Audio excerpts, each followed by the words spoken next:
Welcome, everyone. Before we begin, I'm going to look to our board clerk to read our public participation procedures, and then we'll go into our oral communications. You got it. In order to protect the health and safety of our Tuolumne County citizens, this board meeting is open to the public with modifications. Face coverings are required for all attendees regardless of vaccination status. During the board meeting, citizens physically present who wish to provide public comment will be invited to do so by the board chair. Citizens who are not present and wish to comment should be prepared to use our call-in line at 209-533-6581 to queue for verbal public comment. Options for public access, audio and video live streaming. The public will not have access for public comments via these media options. They are available for audio and visual only. There are only two options. The first is Access Tuolumne County at www.accesstuolumne.org and click Watch Live, or on Comcast Cable 8. And Zoom webinar via your computer at https://zoom.us/j/98737385155, or you can call in at 1-669-900-9128 with webinar ID 98737385155. Please note, Zoom webinar services tends to have a reduced broadcasting delay in comparison with Access Tuolumne live stream, and is suggested for the closest to real-time viewing and listening. Granicus live streaming through the county website is currently unavailable pending a scheduled maintenance. Important public notice under the Governor's Executive Order N2520 and Order N2920. Members of the Board of Supervisors can participate by teleconference. Accessibility requirements: if you need swift special assistance during the board meeting, please call 209-533-6581.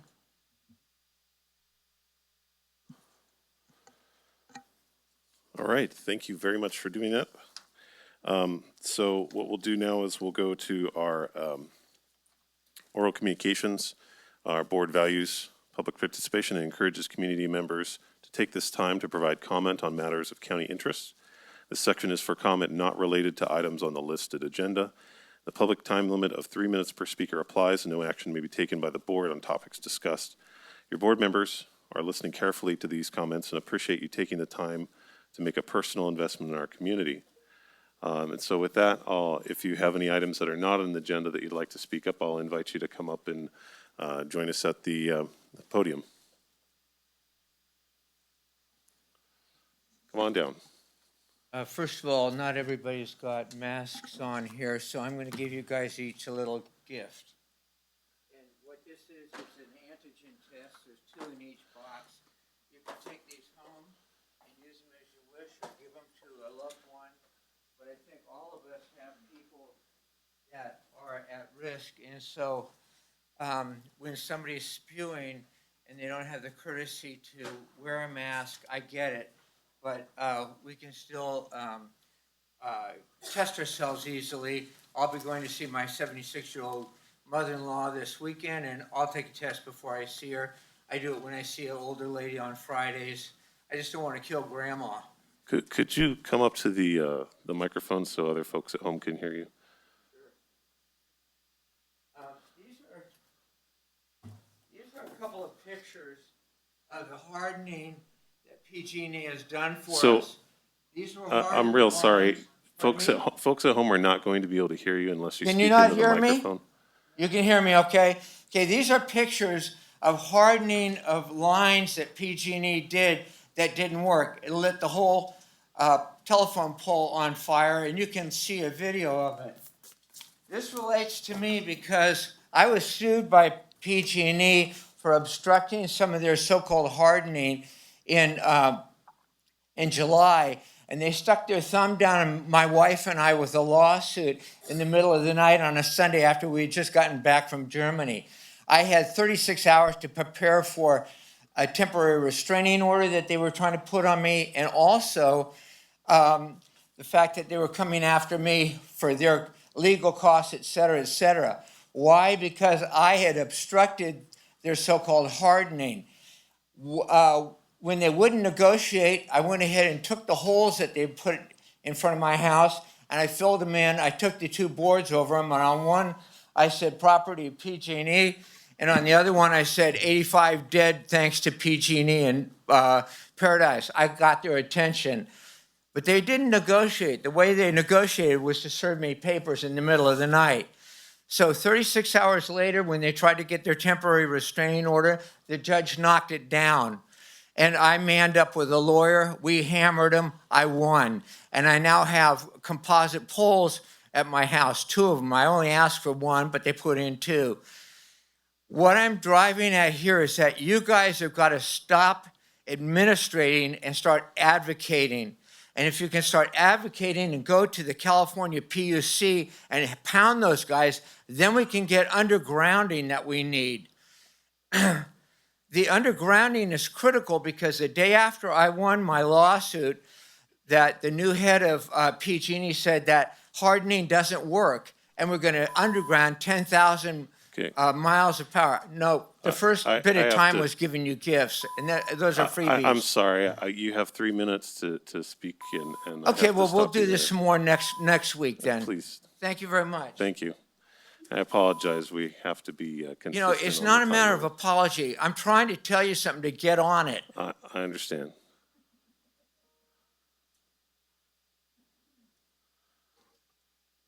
Good morning. Hi, I'm John Kiter. I live up Curtis Creek area. Thank you for allowing the public the opportunity to speak.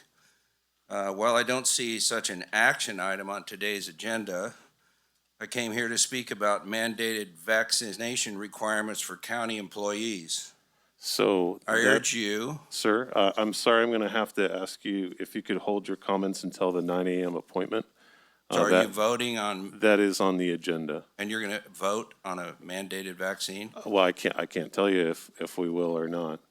But that topic is on the agenda for discussion for 9 a.m. So if you can hold your comments until then, I'd be happy to hear what you have to say. Okay, it's just not explicit on here. I can see that. I'll hold it. Thank you. Want it back?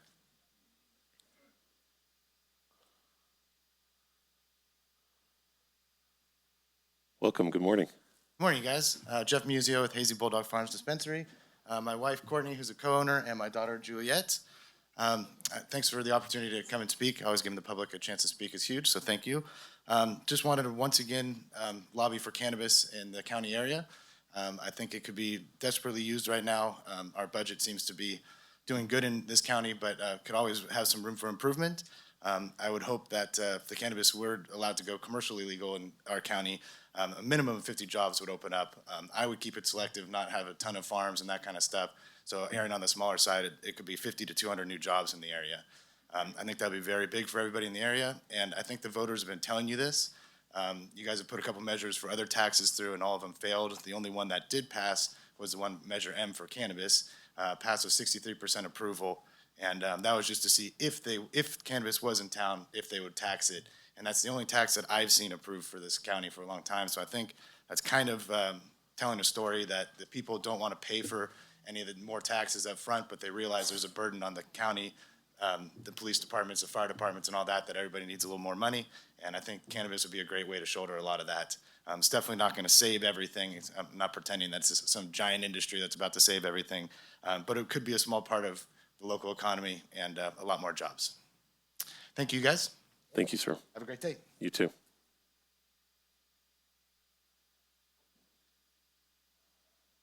I wasn't planning on saying anything, except for the first gentleman came up here, and it seems like it's entirely fair that if he hands something out, the clock doesn't start, you know?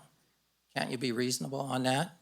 And regarding PG&E, everybody's aware of the governor of California. I consider him a criminal.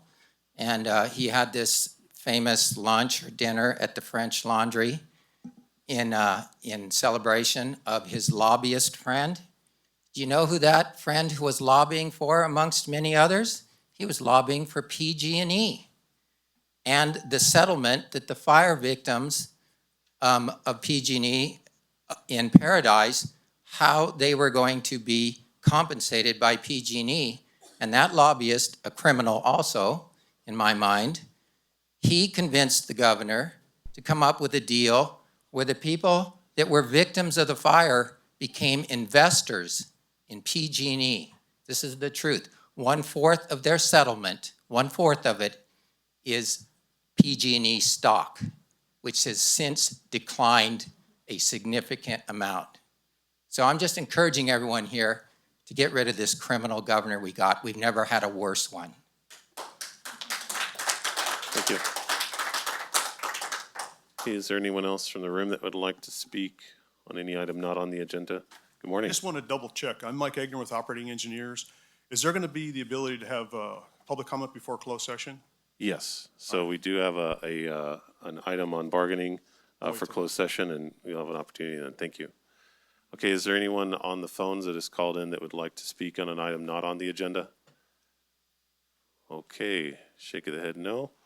All right, thank you very much, everyone. So we'll go on to staff reports. So come on down.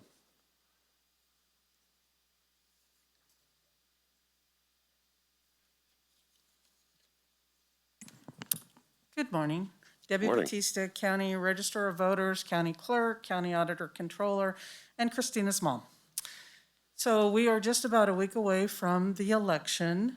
I'm happy to tell you that Tuolumne County is outpacing the rest of the state. As of this morning, we've had 16,200 of our voters have turned in their ballots, and 9 voters have voted in person over the weekend. So we're sitting at about 45%, and the rest of the state is a little under 30%. So Tuolumne, you voters are on ball, and you're doing your homework, and you're getting everything in. I want to report that right now we have 2 places that one can go to vote in person. Downstairs at my elections office, which has been opened ever since the beginning of the election, but also Tuolumne Memorial Hall will be opened today through Monday from 8:30 to 4:30 that one can go in and vote in person. All of the drop boxes are still 24/7. You can drop off your ballots there. Just continue to get your ballots in early. If this is a closer election, the more ballots we have in before 8 o'clock on Tuesday, the larger response we will be able to give to the state, and people won't be calling me, "Are you done yet? Are you done yet? Are you done yet?" Thank you. Thank you.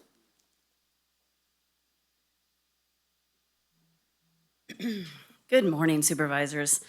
Dory Beats, your Office of Emergency Services Coordinator, just to provide a staff report on the Washington fire.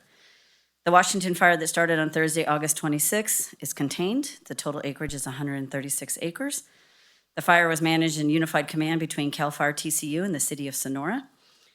And so the City of Sonora currently is managing their side, and Tuolumne County, CAL FIRE and TCU on the county side. And I know that Chief Andy Murphy is behind me, will probably provide a better staff report on that side.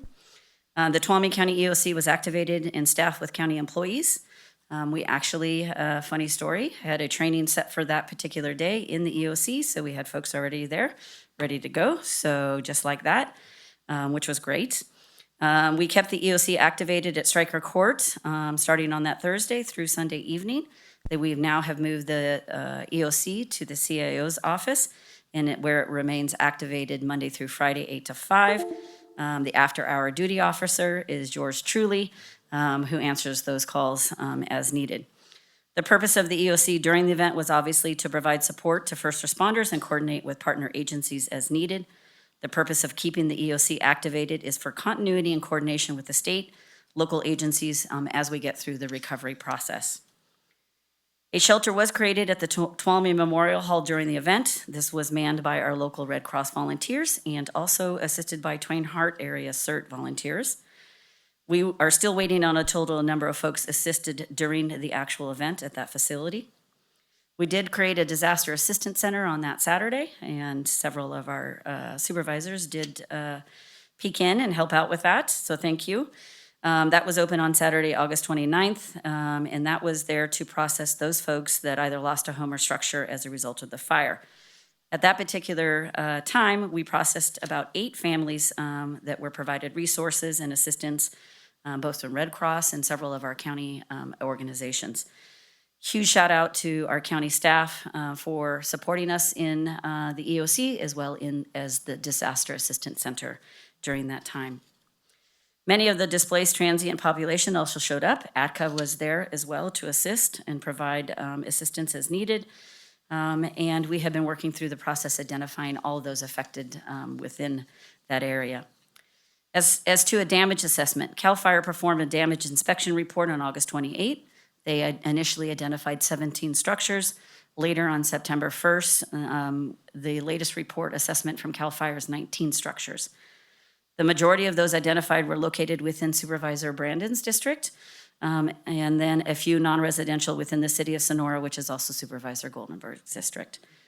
The types of structures that were identified included 15 residential, 1 mixed residential commercial, 2 non-residential commercial, and another minor structure. County staff has also completed initial damage assessment and identified additional structures. Many structures that were identified as living spaces were not necessarily permitted or shown on our records. Quincy is also here to give a report, staff report, and she can add more to those. As you know, the Board of Supervisors approved ratifying the local emergency proclamation as well as ratified a local health order due to the Washington fire. Along with the City of Sonora's proclamation, we have submitted a request to the state requesting assistance. This request included 2 phases. Phase one is specific to household hazardous waste removal to be completed by the Department of Toxic Substance Control, or DTCS. And phase 2 then would be debris removal, including vegetation debris of those properties. Our request is currently being reviewed, and we are working with the state to enter in what they call initial damage estimates, or IDE.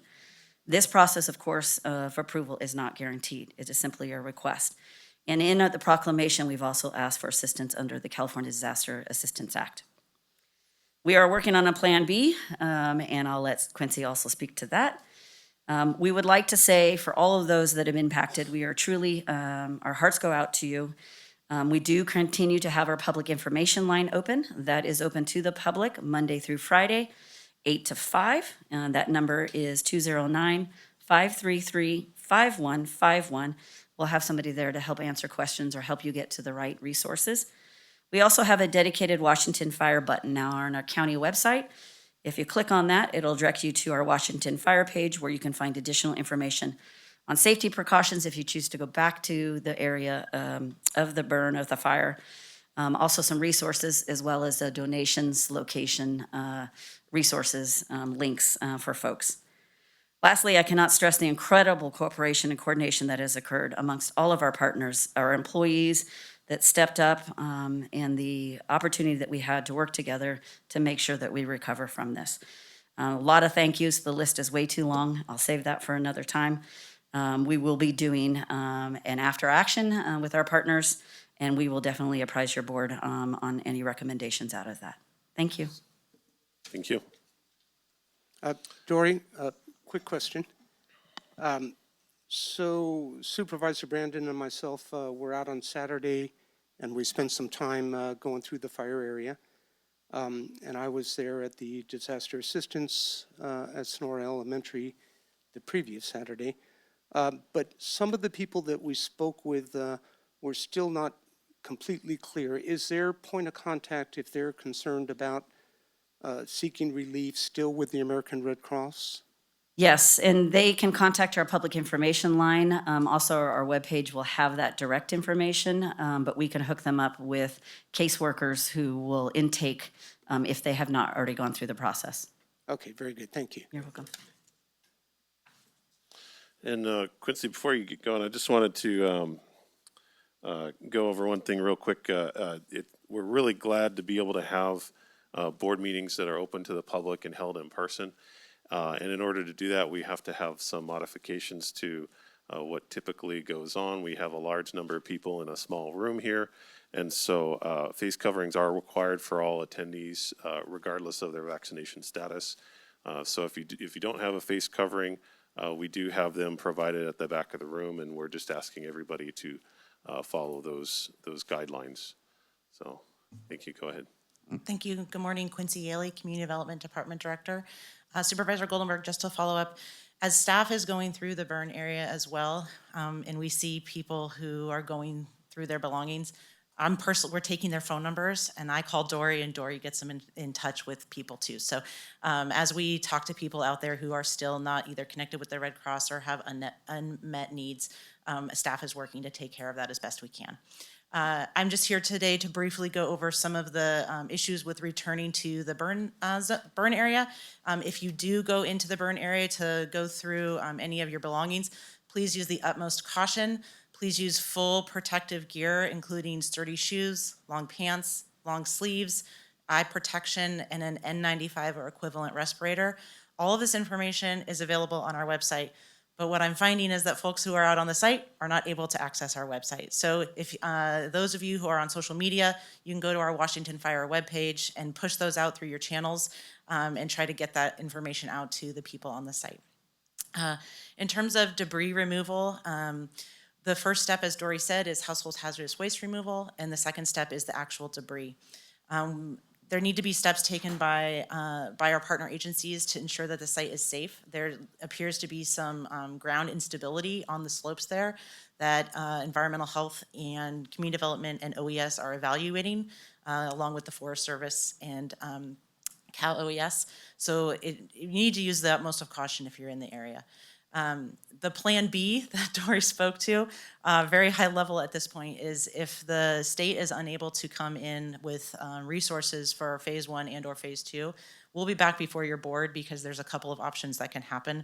One could be county funding or other grants that could be used to support that. The other would be through a code enforcement process where the county would go in and abate the violations and then take that through that process. So there is a plan B.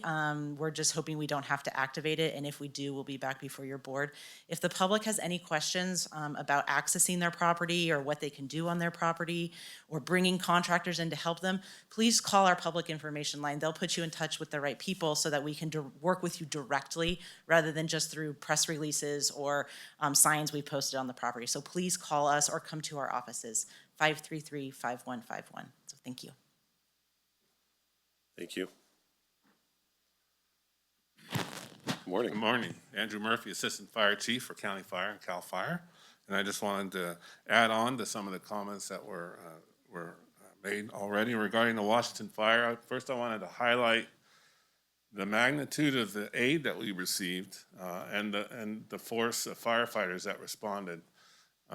Unfortunately, for Calaveras County, there was a fire on the other side of the river, about 650 acres the day before, so there were a lot of resources there that we were able to get and that had come from other fires in other areas around the state.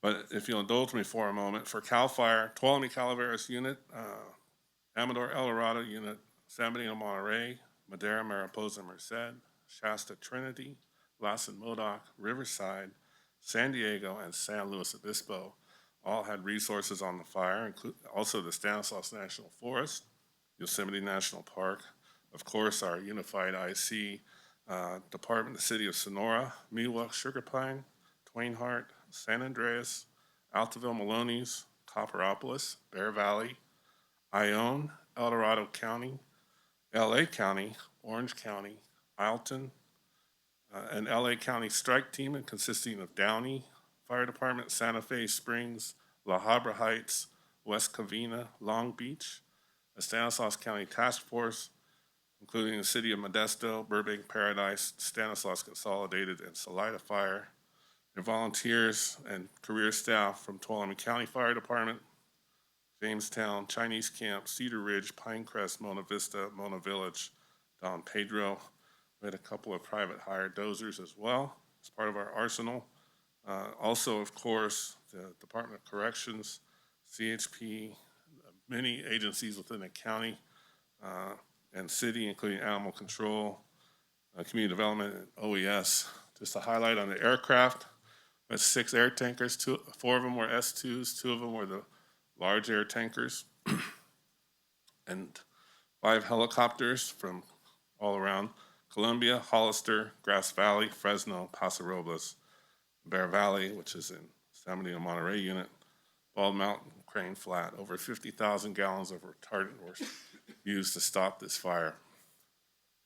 So with that, just a reminder to the public that we're not out of the woods yet. We still have a couple of months, our most dangerous months, as the fuels have been drying and curing. We're having fires every day. We had a couple yesterday. In the county, we had 20 acres, another 20 acres burned at South Shore Tolek last week. So just reminding everybody to be vigilant, and one less spark equals one less wildfire. Thank you.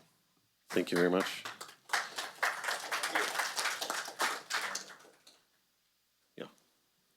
Yeah, I just want to make one comment. As mentioned, Supervisor Goldenberg and I were out there, and thank you, Quincy, thank you, Dorian, thank you, Andy, for presenting on that.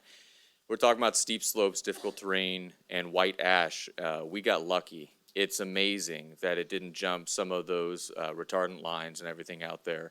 Anybody visiting, definitely there were a lot of noxious fumes there, but just speaking to Andy's last point about the potential for other fires, since then and around then, not only have we had the Arola fire and the Washington fire, we've had Wigwam catch on fire. We've had an area of Lake Tolek catch on fire. Just yesterday, we had an area of Rawhide catch on fire. Any one of these, without their hard work and all the amazing staff serving you in the county, anyone could be the one, you know? So it's great to be appreciative, but we are having a lot of these fire starts, far too many. So please let your neighbors know, if they're dragging chains, get something to pull them up. Don't be flicking butts out of the window. Don't be parking on dry grass. If you got friends visiting, they might not be familiar with that stuff. And we just got to keep doing the best we can, and I know that they'll keep doing the best they can too. Thank you. All right, any more staff reports? Okay. If there's no staff reports, we'll go ahead and close that section and move on to the consent calendar. Look to our board clerk, Ms. Ryan, to read our consent calendar. Yeah, we have a long one today, but a lot of them are the same thing, so. Yeah, same thing with slight difference. Item 1, approving the minutes of the August 17, 2021 and August 30, 2021 meetings. Item number 2, adopting Resolution 75-21, approving the summary vacation of a public road easement as described in Exhibit A attached to the resolution. Item number 3, approving the discharge of accountability for 13 accounts totaling $3,901.32 in the Ambulance Enterprise Fund, in accordance with Government Code Section 25259. Item number 4, adopting Resolution 76-21, approving the 2021-22 Tuolumne County tax rates pursuant to Government Code 29100. Item number 5, approving of post-adoption services agreement with Wayfinder Family Services for fiscal year 2021-22, not to exceed $65,000, and requesting the board chair to sign and authorize county administrative officer to sign all related amendments and documents. Item number 6, consideration of adopting Resolution 77-21, electing to cease to be subject to the Public Employees Medical and Hospital Care Act with respect to the recognized employee organization, Attorneys Association, as the county will be withdrawing from PERS Healthcare and using PRISM to provide healthcare insurance for its employees. Item number 7, consideration of adopting Resolution 78-21, electing to cease to be subject to the Public Employees Medical and Hospital Care Act with respect to the recognized employee organization, Deputy Sheriff's Association, as the county will be withdrawing from PERS Healthcare and using PRISM to provide healthcare insurance for its employees. Item number 8, consideration of adopting Resolution 79-21, electing to cease to be subject to the Public Employees Medical and Hospital Care Act with respect to the recognized employee organization, Skilled Trades and Maintenance Association, as the county will be withdrawing from PERS Healthcare and using PRISM to provide healthcare insurance for its employees. Item number 9, consideration of adopting Resolution 80-21, electing to cease to be subject to the Public Employees Medical and Hospital Care Act with respect to the recognized employee organization, Healthcare Employees Association, as the county will be withdrawing from PERS Healthcare and using PRISM to provide healthcare insurance for its employees. Item number 10, consideration of adopting Resolution 81-21, electing deceased to be subject to the Public Employees Medical and Hospital Care Act with respect to the recognized employee organization, Road Operations Unit, as the county will be withdrawing from PERS Healthcare and using PRISM to provide healthcare insurance for its employees. Item number 11, consideration of adopting Resolution 82-21, electing deceased to be subject to the Public Employees Medical and Hospital Care Act with respect to the recognized employee organization, Employees Association, as the county will be withdrawing from PERS Healthcare and using PRISM to provide healthcare insurance for its employees. Item number 12, consideration of adopting Resolution 83-21, electing deceased to be subject to the Public Employees Medical and Hospital Care Act with respect to the recognized employee organization, Executive Confidential Unit, as the county will be withdrawing from PERS Healthcare and using PRISM to provide healthcare insurance for its employees. Consideration of adopting Resolution 84-21, electing deceased to be subject to the Public Employees Medical and Hospital Care Act with respect to recognized employee organization, Physicians Unit, as the county will be withdrawing from PERS Healthcare and using PRISM to provide healthcare insurance for its employees. Number 14, consideration of adopting 85-21, electing deceased to be subject to the Public Employees Medical and Hospital Care Act with respect to the recognized employee organization, Management Association, as the county will be withdrawing from PERS Healthcare and using PRISM to provide healthcare insurance for its employees. Item number 15, consideration of adopting Resolution 86-21, electing deceased to be subject to the Public Employees Medical and Hospital Care Act with respect to the recognized employee organization, Professional Unit, as the county will be withdrawing from PERS Healthcare and using PRISM to provide healthcare insurance for its employees. Okay, well, boy, if that last sentence wasn't clear. Yeah. I'll look to the board members. I'm going to pull item 6. Would any other board member like to pull an item from the consent? Any discussion on any item, or else we'll open it Yeah. up for public comment? I have a discussion on one item, Okay. item 3. Item 3, yeah. Okay. So I just want to, this area has been a concern of mine, that we try to recoup all of the money due to the county as possible.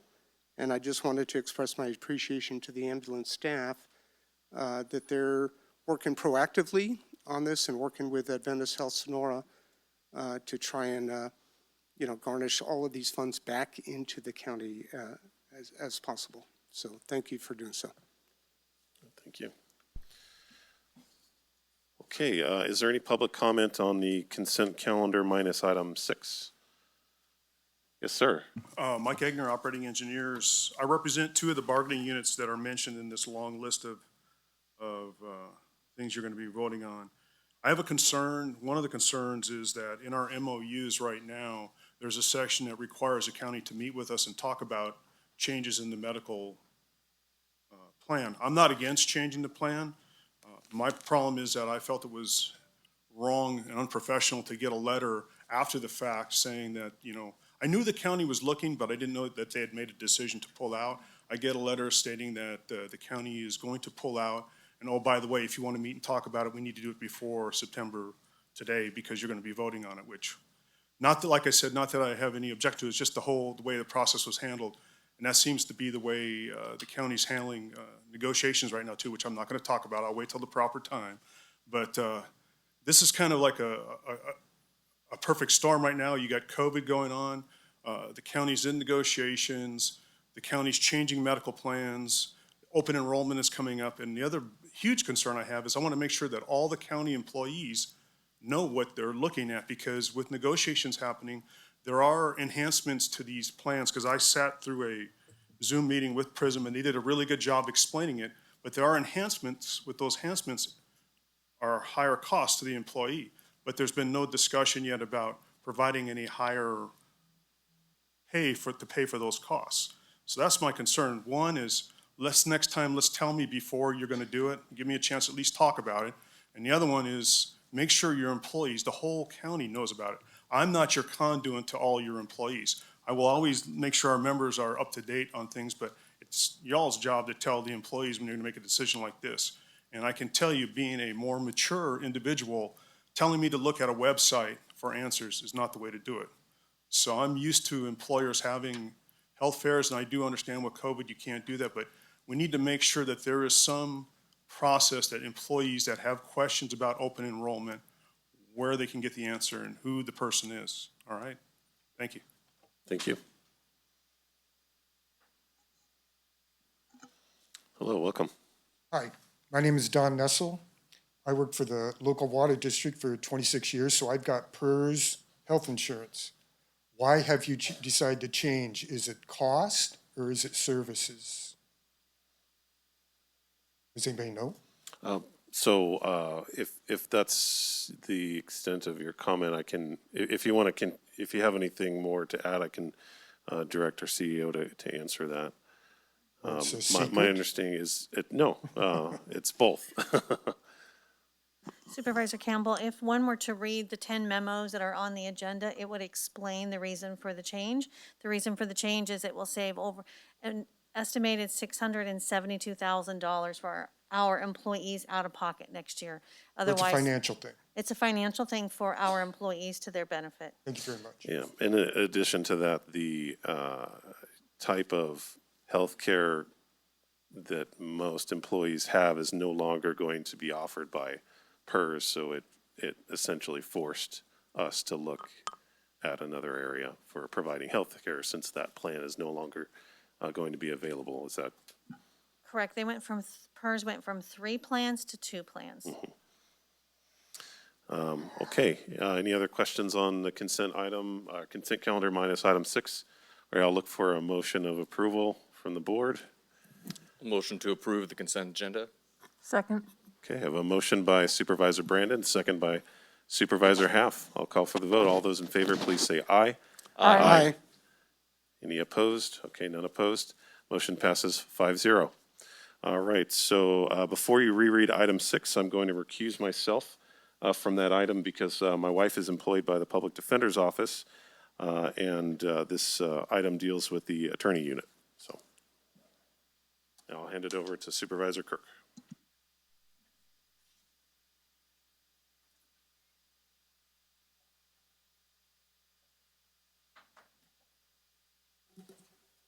Do we have to read this?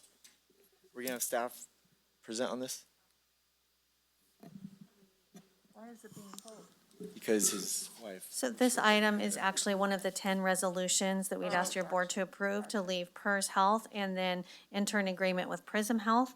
And so this is the same as all of the others, but it is required and it is due by September 13th in order for that decision to become effective. So we're looking for your board to approve the resolution, please. So, motion to approve item 6. Second. Motion by Supervisor Brandon, second by Goldenberg. What's that? Public comment. Oh, I'm sorry, public comment. See, I only had one chance and I messed it up.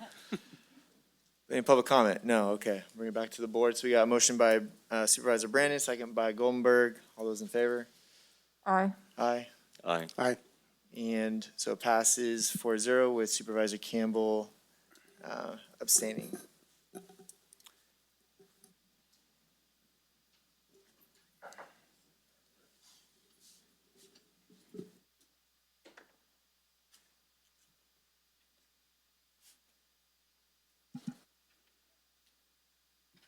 Okay, how did it go? She still has a job. Oh.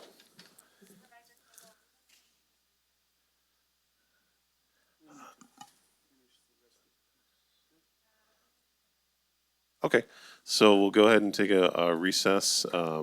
It's 9:40. We'll reconvene at 9:50. All right, welcome back, everyone. Sorry for the delay. Without any further delay, we'll go ahead and move into our 9 o'clock appointment. Look to Ms. Ryan to read that appointment for us, and then we'll have Public Health come up to the front here.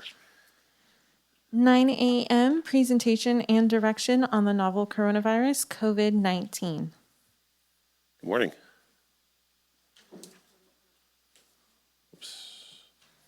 There you go. Good morning, Chairman Campbell, members of the board, Ms. Carrillo, Ms. Riggs.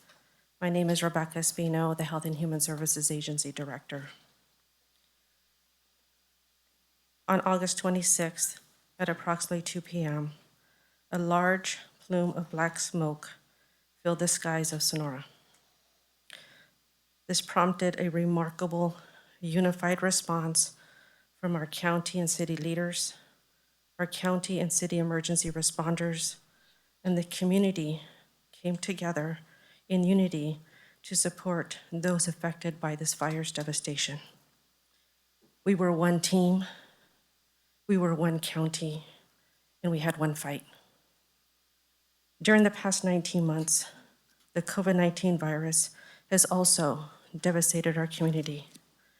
Close to 6,000 of our family, friends, and neighbors have been infected by this virus, and nearly 100 have lost their lives, leaving in its wake children without their mother, husbands without their wives, sisters without their brothers, friends without their friends.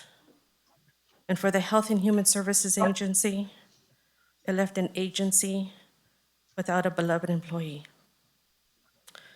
This virus does not care if you are young, old, sick, healthy, vaccinated or not. Similar to fire, it only aims to destroy lives and livelihoods. But unlike fire, this virus has attempted to destroy the unity of our community. Unity has always been our very best characteristic. We care for each other. It's always we before me. We must be unified in our approach to beat this virus. We need one team, one county, one fight. Thank you. Thank you.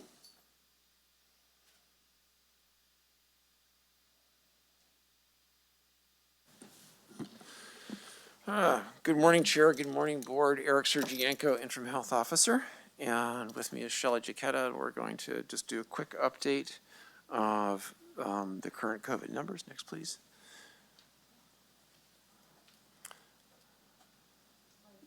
Put it into slideshow.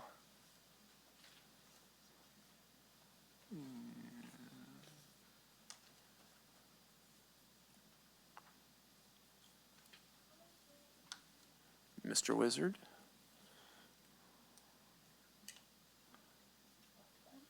Yeah.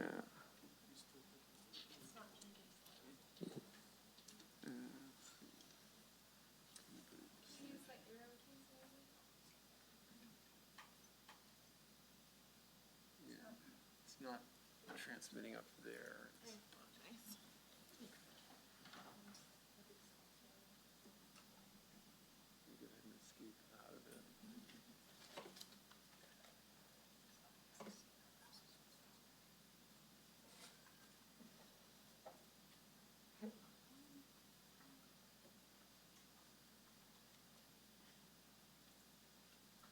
Beautiful. There we go. That should work. Thank you so much. All right, so it has been 2 weeks since we updated the board. Since then, we have had nearly 700 new positive cases. So in a 2-week period, we've essentially had more than 10% increase in the number of cases when we compare that to the previous 17 months. We have had an additional 16 deaths. So again, a fairly significant percentage of our case fatalities here in Tuolumne County have occurred during this Delta surge. Much more of a burden that we're seeing in our hospital system locally and also regionally, as compared to both the surge in last summer and the surge over the winter. As of the 5th, we had 7 Tuolumne County residents hospitalized at Adventist Health, and we had 5 hospitalized outside of the county. However, I would say on a potentially positive note, and I've mentioned this to the board previously, is that when we looked at data from India, when we looked at data from England, they saw basically a 6 to 8 week period of surge associated with the Delta. And this is our cases by episode date. That is the date on either which they were positive or they developed symptoms, whichever is sooner. And as you can see, it's kind of doing a slight downward decline If you could after move the a middle little of closer August. to the mic, we could Yep, hear you lean better. in a little bit. There we go. There you go. Okay. So as I was saying, like India, like England, we saw a peak and are on a slight decline. And if this bears true, we'll have a brief respite if we're like England. They are starting to see an uptick again after having a down period for about 4 to 5 weeks. Or if it holds true as it did in India, they've yet to see an elevated number of cases like England is seeing right now. That said, the proviso I have with this is that our hospitalizations and our deaths continue out for about 7 to 10 days past when the cases occur. So again, we're not at a hospital surge. Next. And if we look at our hospitalizations by date of report, we can see that very significant spike that is basically twice of what we saw during the winter surge. And even though it says we have 2 ICU beds available, that is just a snapshot in time. We go from anywhere from having 1 bed available to 0 beds available in our ICU at Adventist Sonora. And at this point in time, all of those ICU beds that are occupied with COVID positive patients. The other piece of information that I would have for that is getting back to the value of vaccination and hospitalization is that for Adventist Sonora, for data going from the 1st to the 27th of August, and I apologize, I don't have a slide for this. I just took down some notes from the hospital. And of the 88 hospitalized, 77 were unvaccinated, 8 were fully vaccinated, and 3 were unknown. Of those hospitalized in the ICU, there were 25 hospitalized in the ICU, 23 were unvaccinated, 1 was fully vaccinated, and 1 was unknown.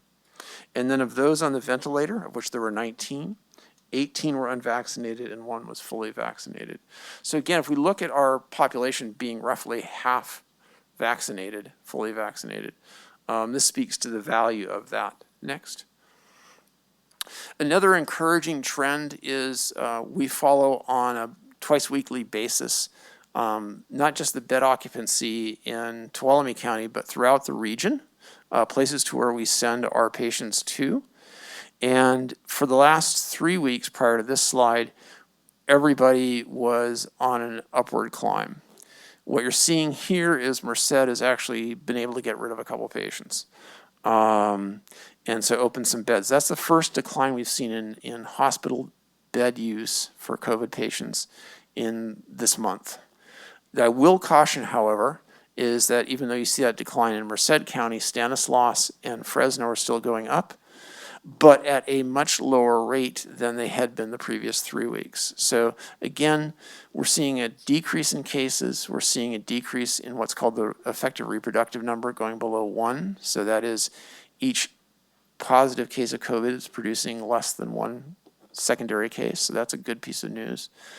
But again, we're still seeing a demand for healthcare, and we're still seeing the implementation of what's called a level loading order, where hospitals throughout our region, if they do not have an available ICU bed, can ask any facility that does have an ICU bed available to accept that patient. And that's being put into place on a daily basis. Today it was shifting 2 patients from Madeira to hospitals throughout the region. And I will say that's not just for COVID patients. Both of these patients that are being moved from Madeira Community Hospital are medical patients. One is an asthma exacerbation. The other is a person in having complications from diabetes. Next. So in terms of new public health orders since we last met, on the 1st, there was a revision of the school guidance, and that was to include guidelines for sports and curricular activities. And then on Friday, we met with our surrounding counties that had a previous health officer order for youth sports, and we're revising that guidance in response to the revisions of the school's guidance. I think one of the takeaways from the state guidance was to test folks regardless of vaccination status if they are in close contact and cannot wear a mask.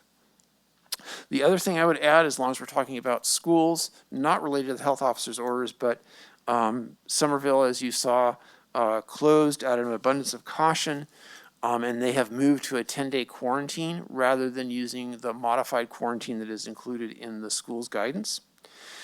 Similarly, Sonora High and Curtis Creek High have moved to that 10-day quarantine as well, rather than doing a modified quarantine. What a modified quarantine allowed people to do was allowed students to continue to attend school and basically travel between school and home, but not do any extracurricular activities. And the schools have found that just too much of a challenge to administer, given increased transmission within the schools. Next. So again, our primary concerns, we are seeing that decline in the case rate with the effective reproduction rate declining from above 1 to 0.95. So that means, again, for every 100 cases, you're getting 95 secondary cases. There is the ongoing health surge, again, recognizing there's a delay between when a case presents and when a case gets hospitalized. And then we have to message on the importance of vaccination. As mentioned, it prevents illness, it prevents hospitalization, it prevents death. In terms of numbers, it really is an order of magnitude reduction, a 10-fold reduction in hospitalization, a 10-fold reduction in death. Our current data suggests about a reduction of 6 times for illness, and that is in the face of the Delta variant. We also have to be cognizant that we may need to be doing booster shots. The federal government got a little ahead of its regulatory process with the White House announcing that they were going to plan on booster shots by the 20th of September. We are planning on that as well because we may have to do it, but we also know that there has to be a regulatory and advisory process that has to occur. The FDA has to meet with its Vaccine and Related Biologicals Products Advisory Committee, or VRPAC. That will happen on the 17th of September. And then the Advisory Committee on Immunization Practices, an external body to the CDC, will provide recommendations on how to implement those booster shots. And so until those two things happen, we will not be doing booster shots. However, we will be doing and continue to do what are called third doses. And the differentiation is that third doses are for people who have known immunocompromise relating to things like solid tissue cancer or other significant immunocompromises, and we are continuing to do those third doses. And then I think probably the one thing, again, going back to Director Espino's comments about being one community, is what would help us the most as a community is if you're sick, stay at home.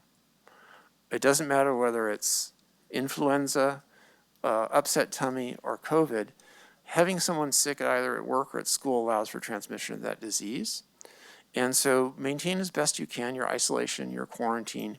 And if it does happen to be COVID and your friends test positive, your family tests positive, and you get a call from one of our case investigators or one of our contact tracers, please be helpful, please assist. Don't hang up on us. We really want to get our arms around this and reduce the impacts of this on our community, and that's the best way of doing it. Dr. Shchenko? And before you go, I know Supervisor Kirk is joining us remotely. He had to jump out of the meeting and go remote. Are you with us, Supervisor Kirk? Yes, I am. You guys hear me? Yep, we can hear you loud and clear. So I know Supervisor Brandon had, did you have any questions first off, Supervisor Kirk? Otherwise, I think Supervisor Brandon had some questions, and then Supervisor Half. No, I'll wait. Okay. Just one quick question. It's specifically related to R naught of the virus. It seems substantially higher than obviously the point or 0.95. I just wanted to see, is that a difference between a kind of what am I trying to say? A lab experiment of potentially how infectious the virus is versus all the measures taken and what the actual reality is. The R naught was seeming to be somewhere between like 8 and 12 or something like that last time from the discussion we got about 2 weeks ago. Right, so the difference between the RE, which is the effective reproductive number, was really based on field data.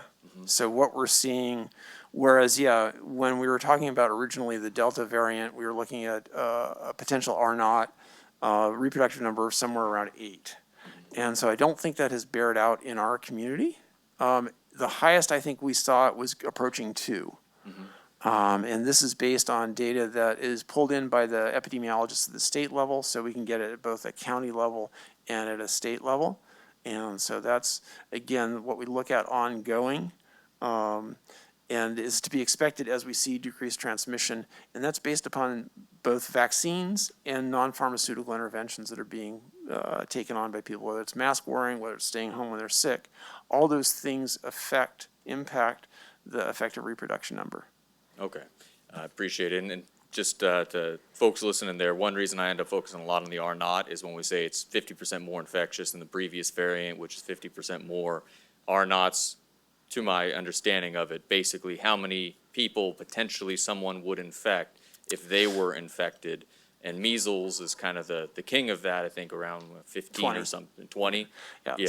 So, So comparing it between measles and kind of seasonal flu and gives you an idea of really how contagious, how fast this spreads. And I to get a little bit nerdy is, the basic reproduction number, the R naught, is generally theoretical, based upon a big snapshot.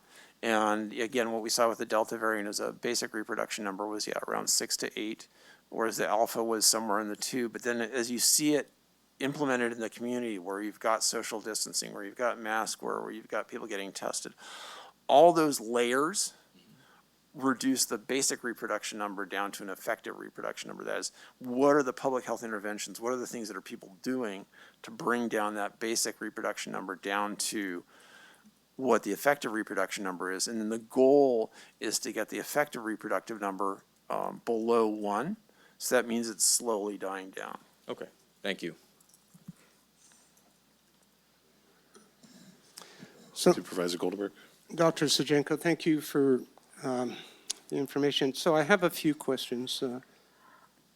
You indicated we had, in the last couple of weeks, 700 cases, 16 deaths. Really, in the last 30 days, we've had about 1,200 or more cases and 22 deaths, as far as I know. But, the last couple of weeks has been especially strong. When we talk about surges, hopefully we will get through this current one, and we're looking at the plateauing and the charts. But if we don't take some remediation efforts, between masking, vaccines, other measures, what's to prevent another surge from occurring 2 or 3, 4 weeks from now? So that's my first question. Got it. So again, that's the scenario that's playing out in England right now, is that they saw a decline in cases and then a brief hiatus over the month of August, basically. And now we're seeing an uptick in cases. So I think the way I would want to phrase that is we're really looking at the transition between a pandemic and an endemic disease. I think when I first came to this board 18 months ago, I said this is going to run us 18 months to 2 years till we're out of the pandemic. And there is this transition period where we go from it being, causing these huge spikes to causing little and littler wavelets as we move out.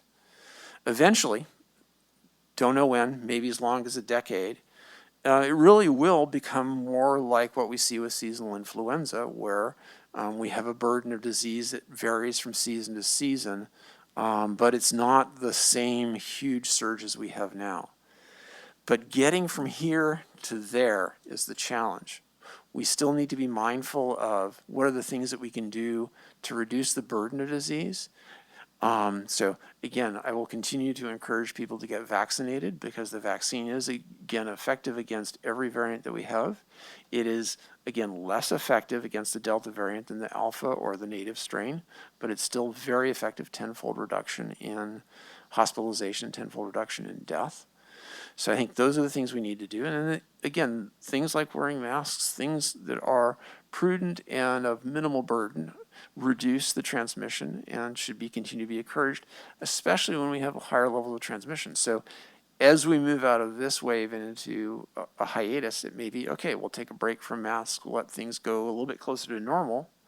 But at the same time, if we see a ramp up in cases, we'll say, okay, maybe now it's time to put masks on people. Maybe it's time to, again, social distance. Maybe it's time to close down gatherings, again, based upon the scope and scale, if you will, of that wave. Yeah, and thank you for explaining that, because, I think it is important for the public to understand that, we're moving forward, we're trying to get through this, but that doesn't mean that we won't have increased, problems, maybe to a lesser degree, as you're explaining, but they're still, very possible, and we saw some recent, pretty strong amount of cases, come out of certain sectors, including our schools, and, so that can have an impact. Another question I had was when we talk about the number of cases in the hospital, and we look at the ICU cases, pretty much predominantly occupying by COVID, all of the ICU beds. So we've had anywhere from 12 to as many as 22 hospital cases reported in the last couple of weeks, or a little bit more. A little disturbing to me, is to see that, okay, if we've got 7 cases in the hospital and we have 5 that were transferred out of the county, and I guess my question is, why are these patients transferred out of the county? Was there, because a higher level of care needed? Was the seriousness that we were just not able to care for them as much as we would like to see, locally? So it's a combination. Some of it is simply bed availability. If you don't have an ICU bed, rather than trying to maintain that patient in the emergency department, which does happen. I mean, if you talk to the emergency department manager at Adventist, they'll hold patients down there for 2 or 3 days if they need to. But the preferred course is to find an available hospital bed somewhere in the region rather than try and manage them in the emergency department. So for some of the patients, it's just finding an available ICU bed. For some patients, however, yes, as you indicate, it's for that higher level of care, whether it is something like ECMO, which is extracorporeal membrane oxygenation, where they basically suck out your blood, put oxygen in it, and put it back in, or something like a lung transplant, something that you cannot get at Adventist Memorial Hospital. So those are things that have happened and that require transfer of that patient from our hospital to tertiary care centers, not just in the region, but throughout the state. Yeah, we've seen cases, we've seen deaths across all sectors. Thankfully, we have not seen, a fatality under the age of 18, but that doesn't mean that that couldn't change today or tomorrow. Certainly, the amount of cases that we're seeing, in our younger children, have approached 25% from the numbers that I've been seeing of our total, new cases. It just, we're watching people all across our communities. Our own employee, as, Rebecca Espino, professed here just a little bit ago. The answer, is not that we just ignore, these things, that we can do better, and we should do better, because this is not going to stop, on its own. So that's all I have for now. Thank you. And I did have a message that Dr. Hurd wanted to weigh in on your last question as well.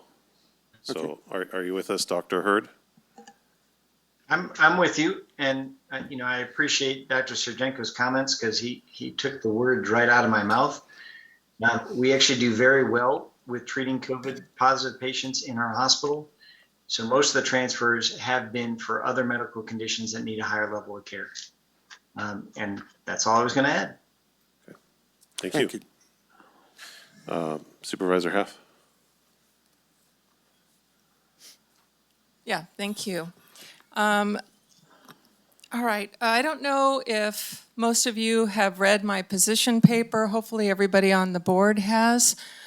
We've had short discussions on COVID and on some decision-making where the state is concerned, and asking us, expecting us to follow their lead. And I want to apologize to everybody that I have not brought up another side of this discussion before now. I have been studying the COVID story since I won in March of 2020. And I had plenty of time in the 9 months before taking office this January to really research it in depth. And for those of you who don't know, in my government work here since 2000, I have been both an investigator of child abuse, but an investigator nonetheless, and an analyst. And so I bring these two traits, these two experiences into what I have done in this 10.5-page paper. And I want to say that I agree with Dr. Sarjenko. We need to reduce the burden. And I also want to speak to Rebecca Espino, the head of Human Services. And I share your grief in the loss of actually 2 employees. One is retired. The most current employee that is still was still working, I understand, was vaccinated. And the loss of my friend, retiree, was unvaccinated. So this is why I am writing this paper. One of the reasons. First and foremost, it's for educational purposes. We're only hearing a certain side of I'm calling it the COVID story. And I think it's important to bring all of the information out, including some data analyses, research that is, I'm going to go ahead and say suppressed. We're not getting it. We're not getting that information.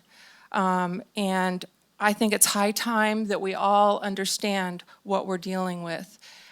So with that, I'm not going to go over the whole paper because it's extensive. I would encourage you all to read it and to play every single video and to read the research. I have not drawn a whole lot of conclusions, although I am going to today. I'm going to suggest some alternate ways of doing things. But I'm going to make a few points here, and they by no means reflect everything that's in this paper. But the salient points I want to bring up, first and foremost, is fear prevails right now. Fear has been prevailing ever since we noted that something was going on in China. And my second point is this is unnecessary. It's unnecessary to be fearful of COVID. That might seem like a bold statement.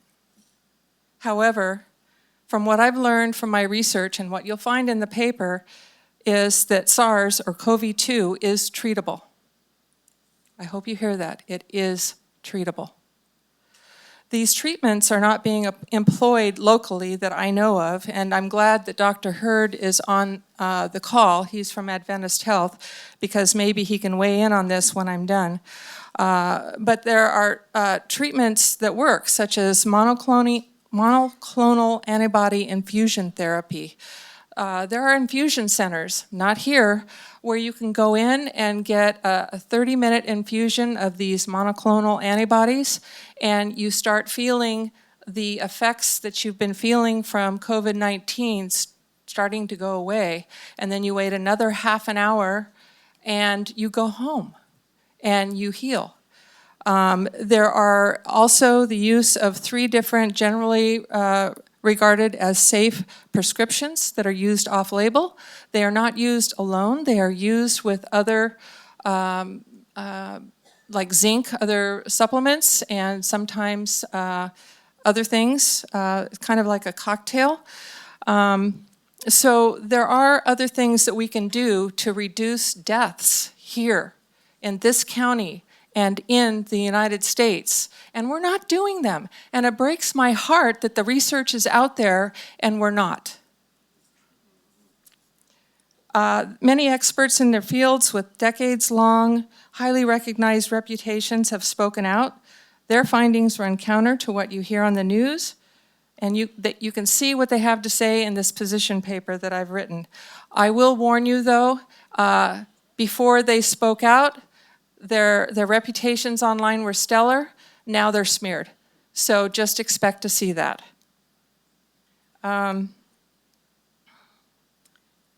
There are some other more highly explosive things in this and in the research, such as mass vaccinations have created the problem of immunoescape.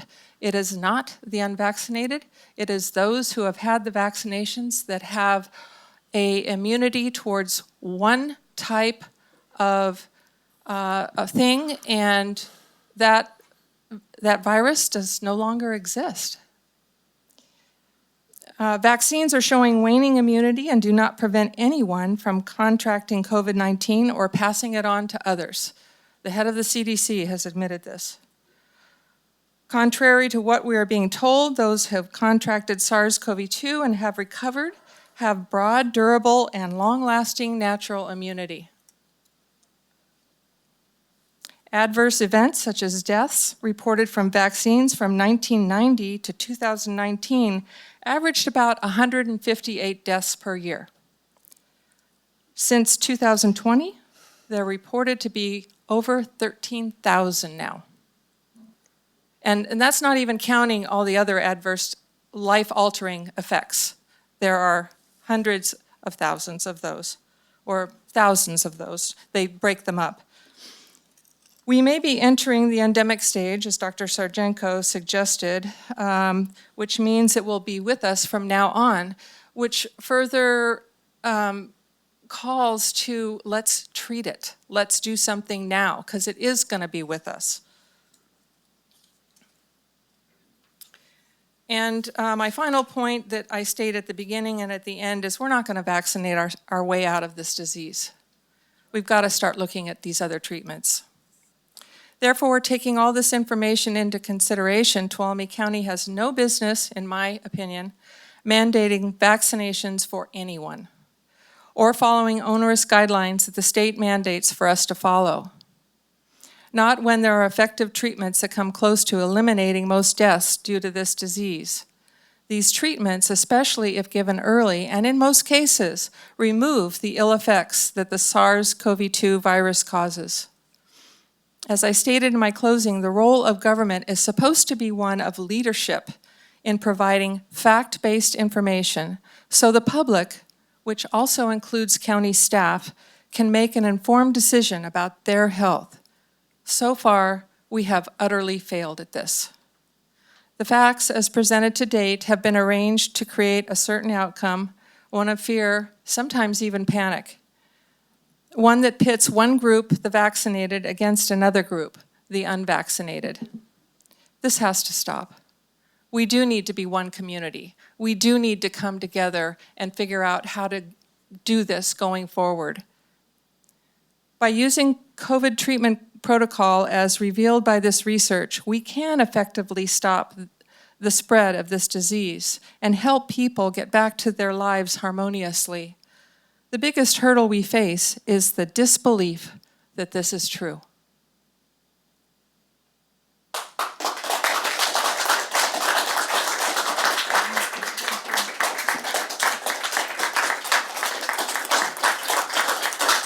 All right.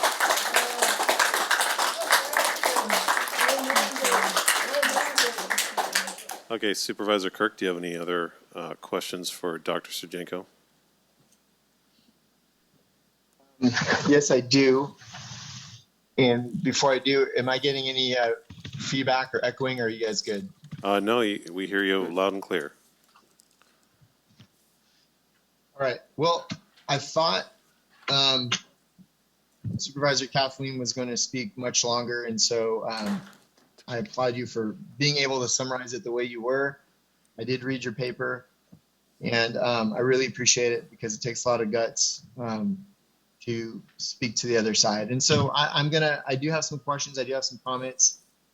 for Dr. Surjenko and a little bit for Dr. Hurd. But this is really rough for me because I would rather be in a room alone with people kind of duking it out and really having tough conversations. But we've been forced to a position now where I think with these forced vaccinations, with some of these policies, that we really no longer can just be quiet. Every one of us up here on the board is smart. We're educated. We have good hearts. We want the best. But I haven't been quiet about this issue, and I continue to have questions and I continue to have comments, which I feel like a lot of our employees and a lot of the public have, and I think that's appropriate and I think that's healthy. And so I just want you guys to know, as I ask these questions and as we have these comments, I do it out of a heart of humility and sincerity, but also just want you guys to know that I do have a lot of unanswered questions and things I want to discuss. With that being said, I want to make it really clear, and I want to ask County Council real quick, just a quick question, because so much has already happened. On August 3rd, this board, the majority of the board, Brandon, Goldenberg, and Campbell, you guys decided to move forward with either proof of vaccinations or weekly testing and masking for the unvaccinated. And so during that policy discussion, what's that? You said you meant employees, right? Employees, correct. Yeah, Employees. sorry to interrupt. We're speaking specifically about employees. So Dr. Surjenko said it made immense sense to do these things. But one thing that County Council had said during that meeting was that this board alone had the sole authority to require this of our employees. So that was August 3rd. Up to now, County Council Creo, could you just bring the full board and the public up to speed on where we're at, what we have authority and sole authority to allow or to not implement? And I know there's about 3 different bracts where this falls in. So could you just give us an update real quick? Sure. So part of this is what we discuss when we talk about bargaining with our employees, because we're required to meet and confer over anything that impacts, wages, hours, terms and conditions of employment. So legally, the board has the authority under the law to require verification of vaccine status or mandating vaccines. The issue is, even if you have that authority, you still have to meet and confer with your unions over it. So as you know, bargaining is ongoing, and we will continue to go through that process until we have finalized policies in place, which will ultimately come to your board in public session for final approval. So that's kind of the status. I don't know, Supervisor Kirk, if you have additional questions. Well, I know at that board meeting, it sounded like the majority of the board would never want to force a vaccination on somebody. But at that time, that wasn't on the table. But since then, public health has come out and said, no, there will be forced vaccinations for people who work in certain public health, nurses, certain areas within county government. Is that correct? Right. So California State Department of Public Health has issued various orders. Some are simply verification of vaccine status for certain employees, though that impacts, for instance, our jail, our juvenile hall, and then our certain other employees that go into those buildings frequently. And then they also issued another order for mandating vaccines. That is for public health, behavioral health, and then certain employees that go into those facilities frequently. And so again, we're in the process of working with our unions on implementing those, but those are required by state mandate that we implement. Okay. And the reason why I bring that up is because in less than a month, when we were at that board meeting, I told you guys I was drawing a line because we were going to be headed towards forced vaccinations, and we got there in less than 3 weeks. And the majority of this board at that time said that they would never want to force anybody to get vaccinated. So I want to remind you guys of what you said then. And Supervisor where we've already Kirk, arrived. I just realized I forgot to mention something really important, and that is that there are exemptions to the vaccine mandate. There is a religious exemption, and there is a qualifying medical reason exemption. So I just wanted to make sure everybody is aware that those exemptions exist, and those would be put in place when that policy is implemented. Thank you. Right. But we do know, and I've spoken with healthcare providers, that there's a liability for anybody who writes a medical exemption. So I've spoken with 3 healthcare providers that said that they won't take on that liability, so they won't be writing medical exemptions. Then we all know the religious exemptions are only going to last for a little bit of time because our kids in public schools, those don't even fly for our children going to public school. So again, I'm saying this is where we're headed. I appreciate the fact that you brought there's 2 exemptions, but we all know what's going on. So let me move on to, I do want to acknowledge what Dr. Surjenko and Hurd are seeing. Right now, the local data for us locally, it does show that if you're vaccinated, you're much less likely to end up in the ICU or die. That is data that cannot be disputed. I agree with that. And I know that Dr. Hurd's back on August 13th said that they were full in the ICU. The step down's full the last 2 weeks. They've seen a peak in the pandemic, and that it's following national data, and that the majority of that ICU and death was from unvaccinated people. So I want to acknowledge that. I see that side of the picture and I understand it, and I hear what's being said there. My question is to Dr. Hurd or Surjenko, do we have any data on previous infection who were in the ICU or died? So people who were previously exposed to COVID, who carried COVID, do we have any data on those people who ended up in ICU or passed away? So, Supervisor Kirk, I can speak. Yeah, go ahead. Supervisor Kirk. So and this gets a little bit to Supervisor Half's comments. The folks that we've seen that have previously had COVID, who wind up in our hospital, who wind up in our ICU, are about the same numbers as the folks who have had a vaccination. So there is some protection from having had the disease. The 2 caveats I'd put on that is, one, they have to have had COVID before and be exposed to that increased hospitalization, increased ICU on their first illness. But on their second illness, there does seem to be some protection. I forgot my other point, but we'll leave it there. So, if there is protection, go ahead. No, I think one of the areas of agreement is that, natural immunity is strong. And as I've mentioned to the board before, specifically Supervisor Half, is that having a natural infection plus having one of the mRNA vaccines, either the Moderna or the Pfizer, is probably the best protection you can get right now.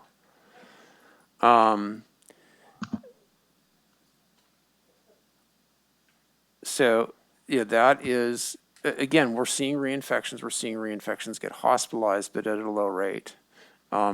Concerns here that I have would be, are we capturing everyone who is reinfected because are they under testing because they say I can't get infected again? That'd be the only concern I have. But we are, again, robust natural immunity.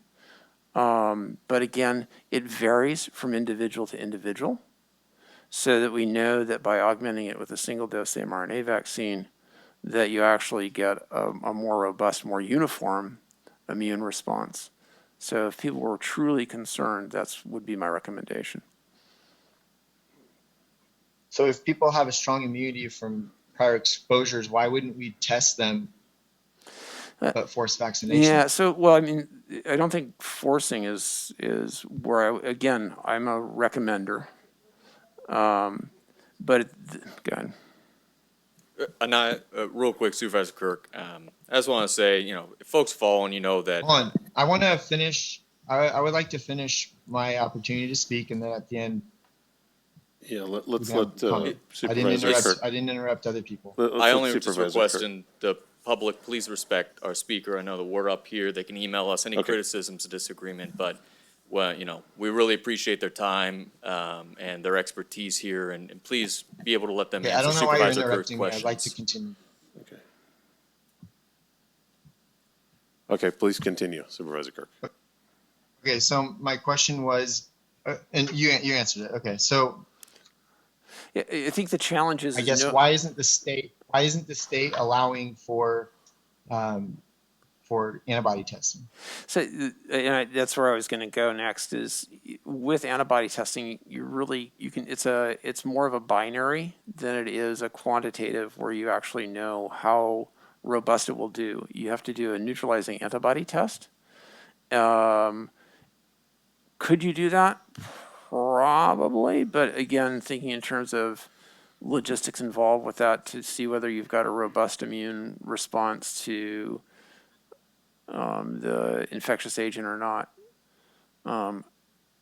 So kind of what I'm hearing is it's not just a positive or a negative. It's you have to take a bunch of stuff into consideration. When Yeah, well, it's not, no, you'd have to, so if you do, like, you go to Quest or some other commercial lab and get an antibody test, it doesn't really tell you how robust your immune response is.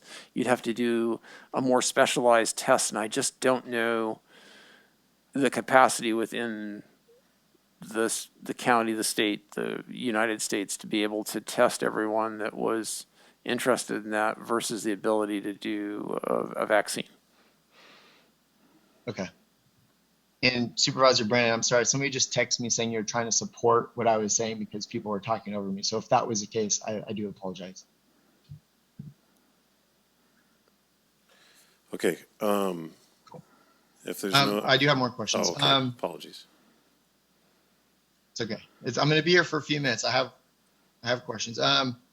So Dr. Surjenko, does it make sense for those outlined in the public health order for them to be fired if they're not vaccinated? And that is to say, if they can't provide a medical exemption or they can't provide a religious waiver, because, you know, I know it's going to be hard for some folks to get a medical exemption. That's between them and the doctor. But, you know, we have folks that maybe aren't religious, but they have very strong held beliefs. You know, we have folks that go and fight for our nation and for freedom who lay their lives down, but that's not considered a religious belief. So do you feel like does it make sense to eventually fire those people who can't fit within these public health orders?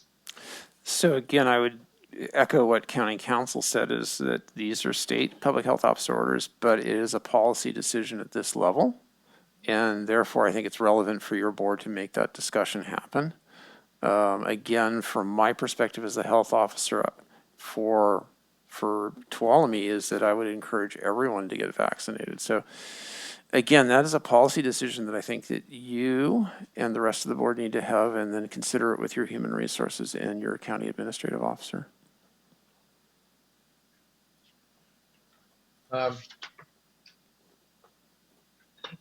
On your thumb drive there, Michelle, I think I put in a few links.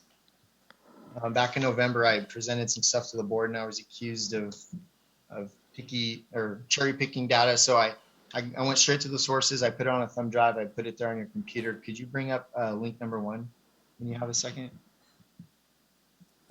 Maybe. I think what we need to do is exit out of the...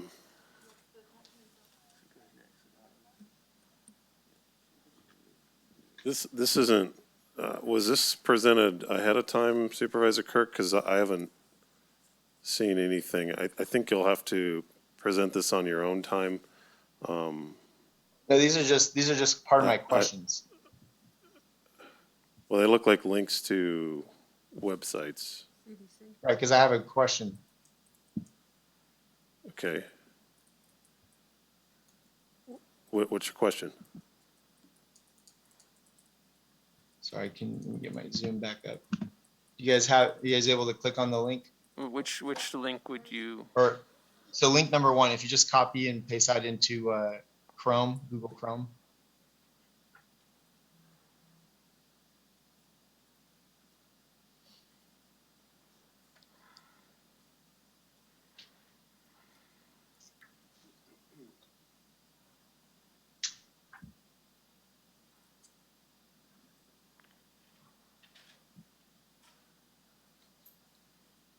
It's going, I think.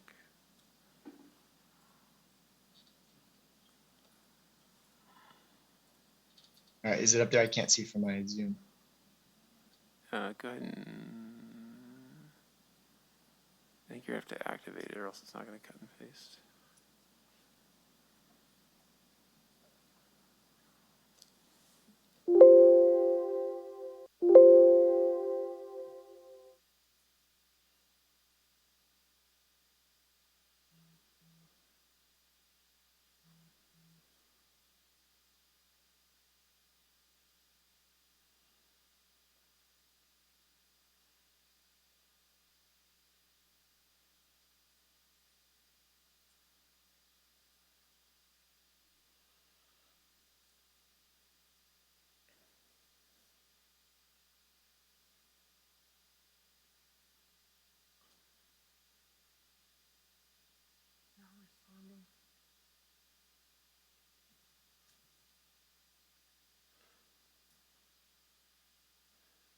Yeah, the link's not coming up. Supervisor Kirk, could you describe what you're trying to get at, and maybe they I can, cut and copied the same one into my link. It's working on mine. maybe they can, You guys not have maybe they internet can work access? on pulling it up while you, elaborate on what your question is? Okay. Well, but we do need to get this fixed, and we can take a break if we need to, but I can talk about this link in particular. This link is from the CDC website, so Centers and Disease, and it's from Director Rochelle Wozinski. And I'm just going to read 2 parts of her statement. It says, on July 27th, CDC updated its guidance for fully vaccinated people, recommending that everyone wear a mask indoor public settings in areas of substantial and high transmission, regardless of vaccination status. And then later on down, it says high viral load suggests an increased risk in transmission and raised concern that, unlike with other variants, so we're talking about the Delta variant, vaccinated people infected with Delta can transmit the virus. This finding is concerning and was a pivotal discovery leading to CDC's update mask recommendation. The masking recommendation was updated to ensure the vaccinated public would not unknowingly transmit virus to others, including their unvaccinated or incompromised loved ones. So CDC made a recommendation, or is noting that it's a pivotal discovery that vaccinated folks can and do spread COVID-19. So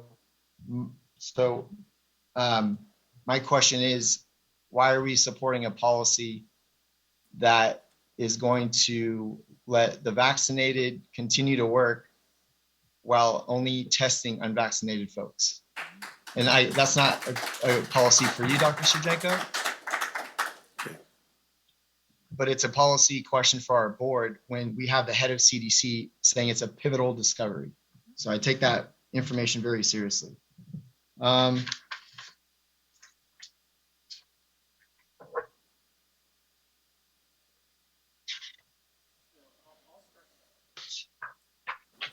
So Supervisor so I Kirk, wanna talk about- if I might, to address a little bit of that, again, that was based on a cluster of cases that occurred in Massachusetts, where the cycle threshold values were slightly higher, but very similar between the vaccinated and unvaccinated. And again, science progresses. That was based on an outbreak that occurred in July. And then looking at viral carriage after a breakthrough case, we do know that people who are vaccinated carry, so at a point in time in testing, they have similar levels, but it drops off more quickly for those who are vaccinated versus those who are unvaccinated.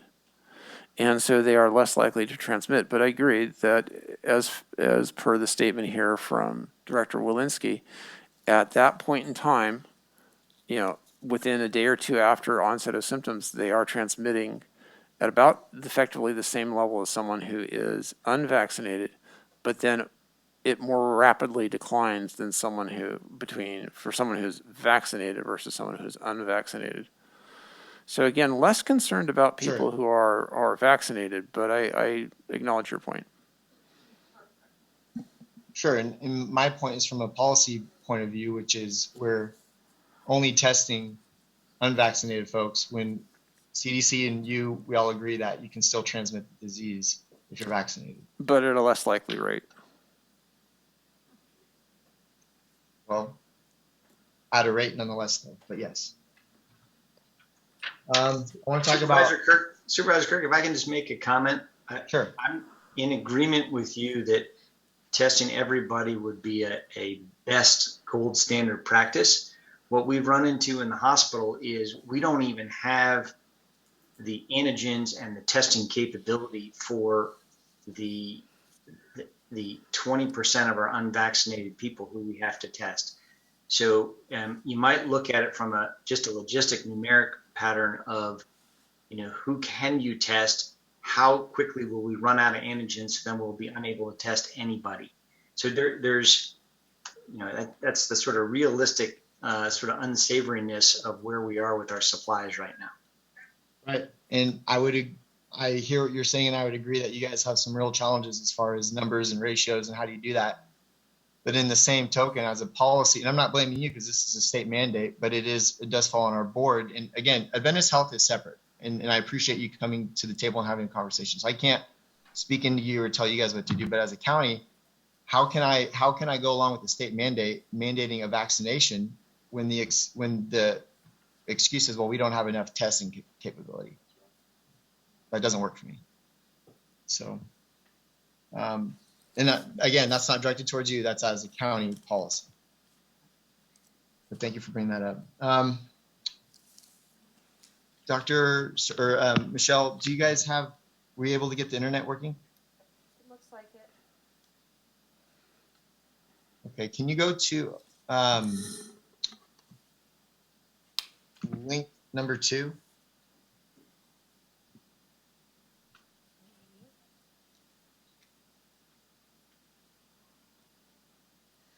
This is the problem, it's not letting me. And let me know when you guys have it up. I can't.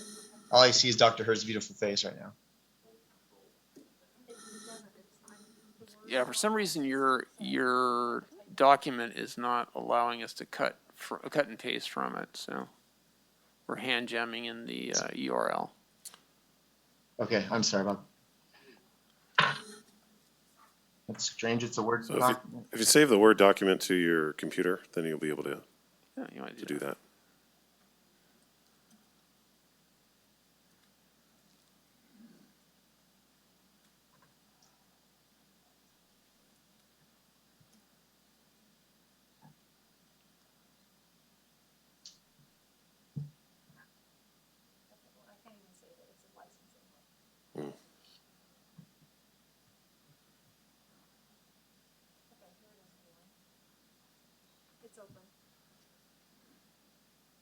Okay, we're looking at it, Supervisor. All right, is it up? Yep.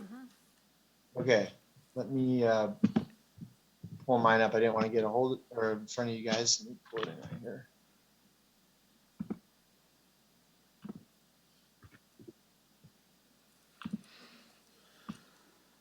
Let's scroll down a little bit. Okay, so we're talking about the effectiveness of COVID-19 vaccines in preventing SARS among frontline workers before, during Delta variant. And if you, of course, everybody in the public looking at this, if you look at the top left, it's CDC, Centers for Disease Control and Prevention. So what I wanted to look at was, if you scroll down to where the chart begins, it says table effectiveness of COVID-19 vaccines against SARS-CoV. Are you guys there? So it says unvaccinated, fully vaccinated, and then on the far right, it says adjusted VE. And so as you scroll down that adjusted VE, the way I'm interpreting this, and I'm open for any doctor's interpretation because you guys are smarter on this than me, but it basically says over the course of time, the effectiveness of the vaccine, starts to dwindle. I think Dr. Hurd, last time you said, it's kind of why with natural immunity, we put a belt and suspenders, and this kind of explains that reasoning for belt and suspenders. But my question is if you go down to the very bottom where it says Delta variant predominant, it says under fully vaccinated, it shows the efficacy level of 66%. So the way I'm interpreting this is overall, we're at about a 66% level for effectiveness right now with the Delta variant when we're talking about the vaccine. Is that correct? So yes, and in terms of reduction of disease. And then the other link I have is link 3. Look at that, we're already halfway through the links. If I go to link 3, let me know when you guys are able to put that in.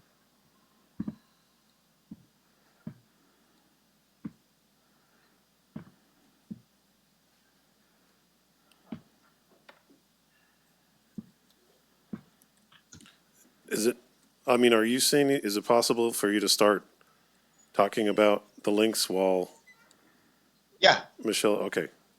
I think that would save a lot So of time. they're pulling that up, this link, and please, Ryan, because I'm looking at my computer screen and doing Zoom at the same time, let me know when they have it up. But this link is to the Public Health in England. So their Public Health Department, this is their study directly from England. And it talks about SARS-CoV-2 variants of concerns and variants under investigation in England. And if I go down, see, this is kind of hard to do without them being on the link. Are you guys on the link yet? Getting there. Okay.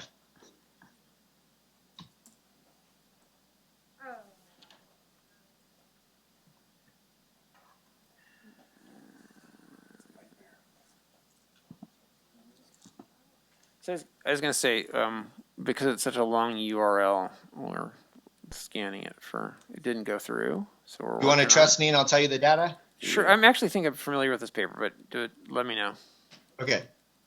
Okay. So on this study, they talk about people who received the vaccination post 14 days, which means it's supposed to be legitimate at that point.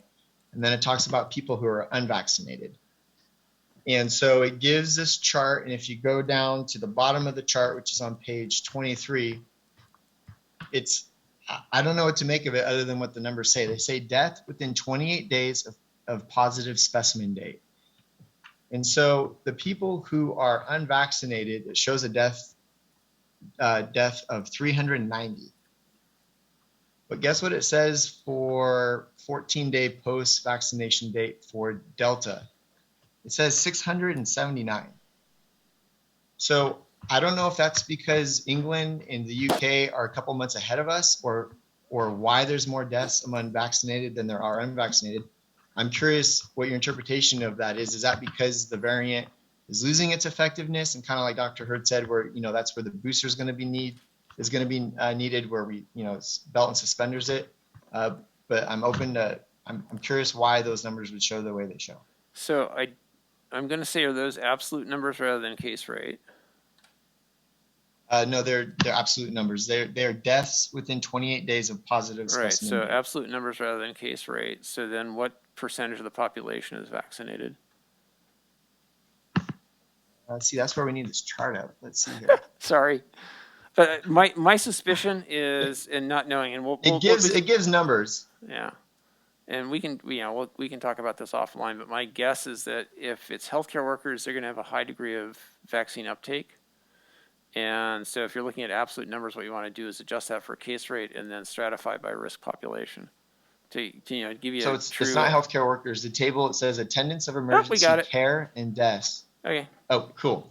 So go to page 22.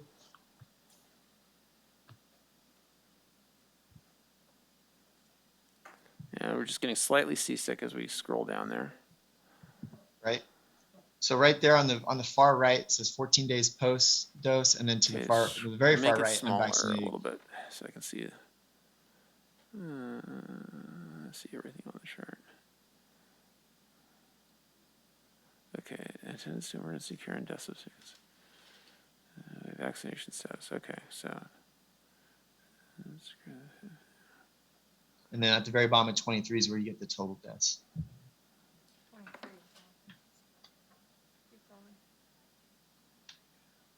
Oh.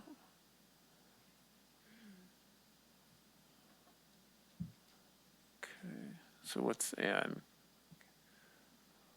it's going to be hard for me to figure this out. Can I get, I was going to say, can I do this offline? Sure, with that's you? fine. This That's sounds fine. like a conversation I to guess- be had offline, because there's a lot of data here, and I Well, no, wouldn't these expect. if Dr. Surjenko needs time, I completely get that. I'm just saying from my interpretation, it would, in my mind, make sense that the variant or the vaccination is weaning. And this is, if England is a few months ahead of us, potentially those are the type of numbers we might see in America or in California. Yeah, or in so, Tuolumne County in the no, future what as I'd far say as is this the- probably, I'm sorry, I'm interrupting, go ahead. Yeah.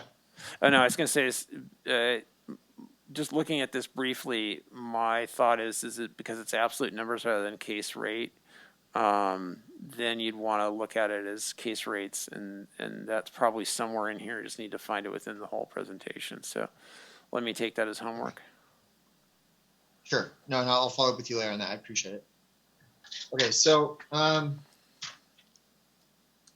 we talked a little bit about natural immunity, or Supervisor Half did, but if you bring up link 4, and I'm going to grab link 4 right now, and I'm going to talk about it. It's pretty short and to the point, but it talks about some studies in natural immunity. And it was dealing Not with that one. Israel. I Next guess one, Israel was one of the mid-RX. first countries.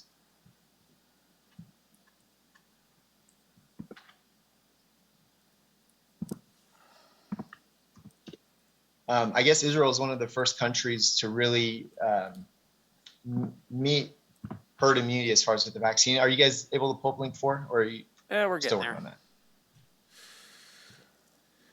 Yeah, I just want to interject, Supervisor Kirk, that they started very early in December, I believe, of 2020.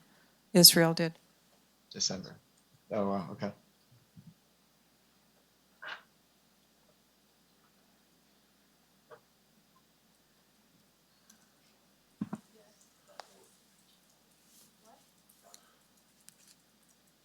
Oh, ORG at your, go back. No, go back to mid-RX. It's .org. Supervisor Kirk, are you able to share your screen? I mean, you have this stuff up, right? Ooh, let me see. Let's try this. Yeah, we got it. You got it. That's probably good. I'm not techie enough. Okay, so so if you look at the study, this is obviously comparing SARS-CoV natural immunity to vaccine-induced immunity. Again, if you scroll down to the bottom of this page, you'll see that it's from Israel. This is the direct study.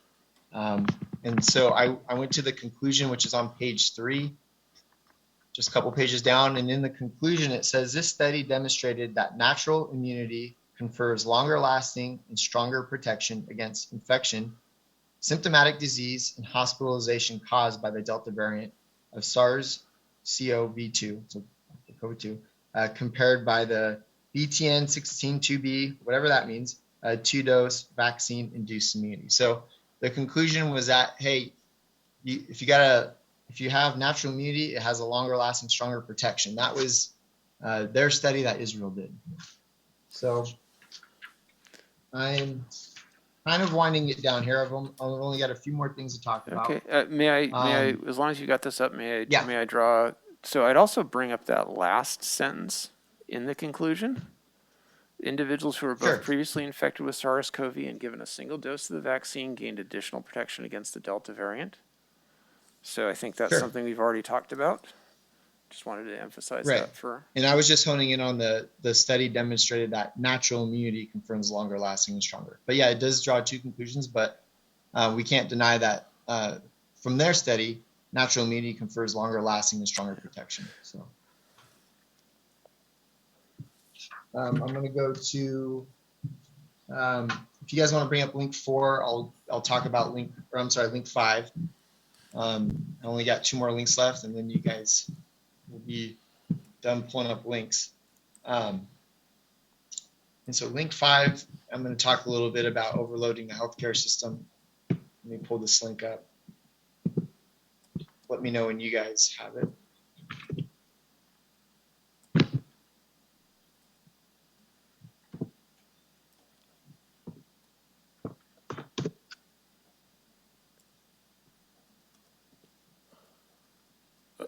Again, do you want to set up what this is going to be about so we can start talking about it? So there's been a lot of concern about the overloading of our healthcare system, which I actually agree with and I hear. From my research and from hearing Sergenko and the public and hearing what's going on in other parts of the world, it sounds like, and the data shows that the Delta variant is moving much quicker than last year's variant. So it's much more contagious. It's hitting people harder, which is probably, my guess is probably why the surge rate and why the case count is through the roof.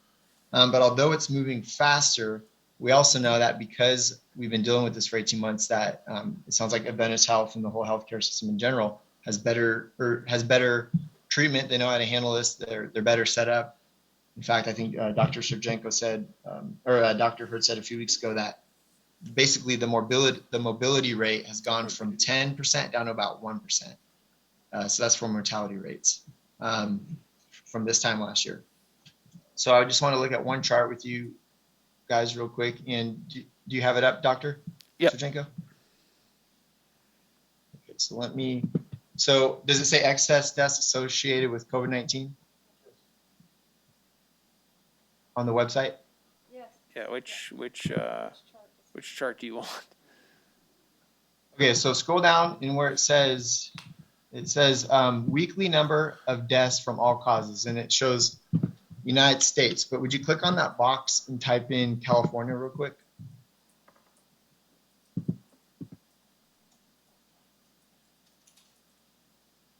That box, just drop down. There you go. California. There.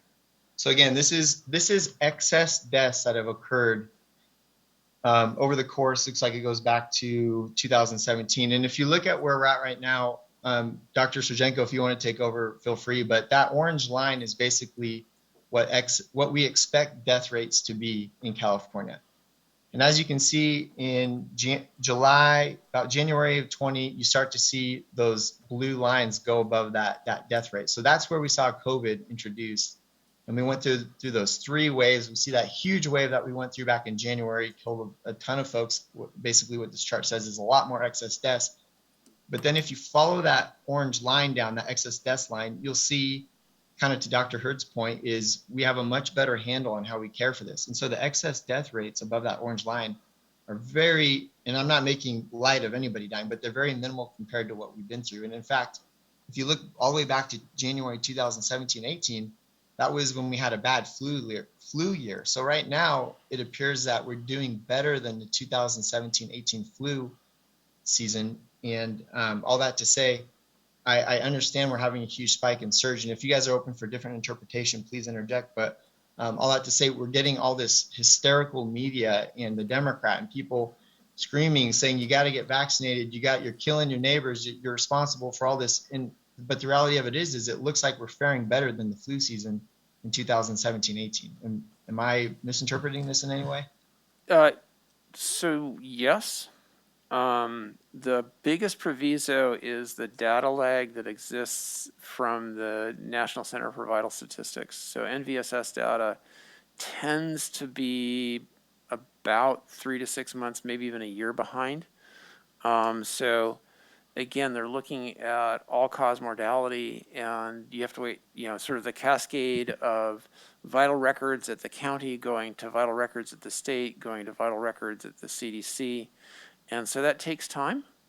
So I think that's, like if you look at the last column that's in that graph right now. Yeah, can you click on that last column or hover over it? Because it says data in recent weeks are incomplete. Only 60% of death records are submitted to NCHS within 10 days. So I don't understand a year when it says it's 10 days. So 60%, so you've got to make up for the other 40%. That other 40% can take anywhere from a month to 6 months to a year. So over time, it all becomes complete, but it takes time to do that. Sure, so but I think, but wouldn't we agree that overall we're faring much better than right now as far as the rest of the COVID pandemic that we've been through and kind of entering that endemic day? I think for us as a state, yep. For us as a county, probably could be doing better. And then if we look to other areas in the United States, I think that's open for discussion. Right. Okay, but it does look like California as a whole is faring better, and that's to my point of kind of what Dr. Hurd has said, is where we do appear to have a much better grasp on how we deal with this. So, but I guess yes. If I could just interject, your rightmost column was still in July, and most of our surge was in August and September. So I'd love to see the data when the August data comes out. Sure, and I think the far right column is August 21st, and it says 10 days, and then the one behind that, which is in the orange, does say August 14th. Thank you. Okay.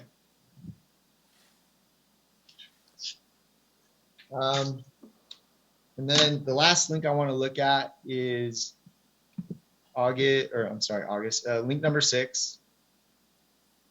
And this has to deal with early. Supervisor Half touched on this a little bit.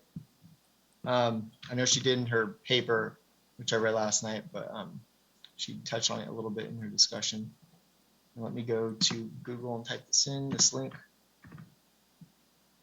And again, I'm sorry, the reason why I wanted to provide these links live is because last time I did this, people cherry picked what information I was putting out there when it wasn't necessarily so. So here we have the data, we have the links, we have CDC, we have everything right in front of us, so there's no question as far as what data we're looking at. Let me know when you guys are there. Got it.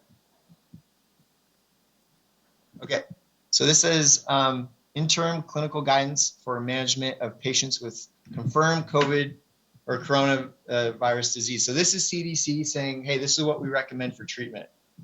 And I haven't heard anything about early treatment other than what Supervisor Haffa kind of presented today. But if you do control find, if you hit your control find button and you type in moderate disease, there is it's a very long study, or this paper is very long, but if you type in moderate disease, you'll come to a header that says mild to moderate disease. So type in search again, or moderate disease, if you add disease to that. There you go. Okay. So if you read this, it says patients with mild clinical presentation may not initially require hospitalizations, and most patients will be able to manage their illness at home. The decision to monitor a patient in the inpatient or outpatient setting would be made on a case-by-case basis. The decision will depend on clinical presentation, requirement of supportive care, potential risk factors, yada, yada, yada. You go down and you read this, nowhere in CDC do they list what some of those preventative at-home cares are. So I used to say what I've been hearing is one thing, but what I've actually seen take place now in some of my friends' lives, two who are no longer with me anymore, is they get sick, they're not taking any preventative care, and I wish I would have known earlier, otherwise I would have recommended some preventative care to them. But then they end up going to the ER, and they're already way past this stage where they've developed pneumonia. But I know from doing simple research, just like encouraging people to have a healthy immune system, zinc, quercetin, some of these, just keeping a real healthy, robust immune system.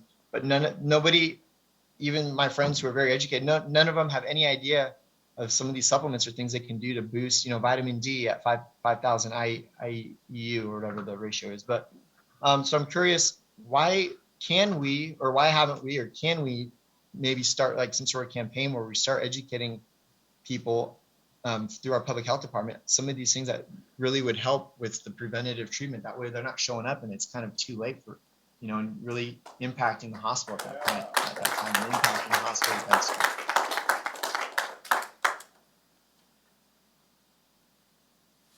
So I guess that would be more of a policy thing that the board would have to do. I'm curious, Dr. Surjenko, would that be something that we could work together on to really blast out? Because like you said, I don't think this is the end of it. We're going to have years, potentially a decade of this. And I think we owe it to our community to try and make them aware as possible.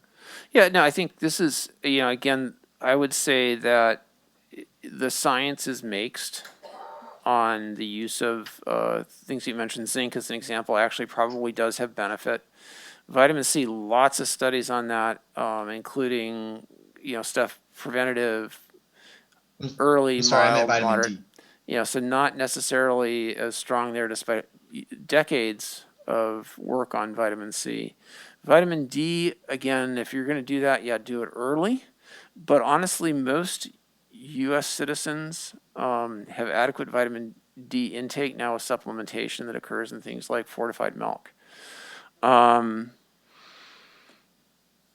Or just, sunlight synthesis. Anyway, I'm trying to think about other things that you mentioned, but again, most people have an adequate diet that supplementation is not necessarily helpful, not necessarily harmful. Zinc is the one question mark that I would throw out there that again would bear more study, specifically within the SARS-CoV-2. So I don't know if Dr. Hurd has any other further thoughts on supplementation. I think just to reiterate what you're saying, a healthy diet, good sleep, good exercise is good for anything. Most of the studies in other illnesses looking at vitamin supplements or things like zinc, can show a reduction of a day or two. It doesn't necessarily show great prevention type methodology over a normal healthy diet.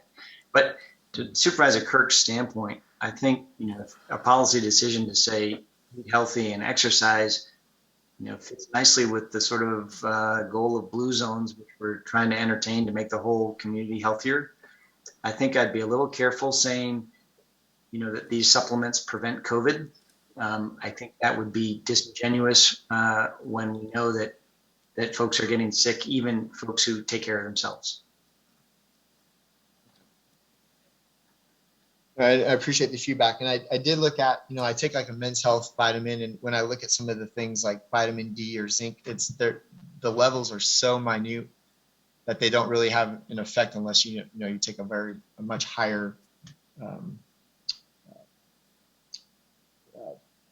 I'm losing the word, but anyways, you know what I'm saying. So anyways, well, I appreciate the comments on that. I'm winding down. Let me, when it comes to, okay, so Dr. Hurd, don't hate me for this, okay? But I went back and I watched the board meeting, and you said something that really stuck out to me, because a lot of people were frustrated. There's so many studies out there. Like, we're inundated with studies. What studies are true? What are legit? What aren't?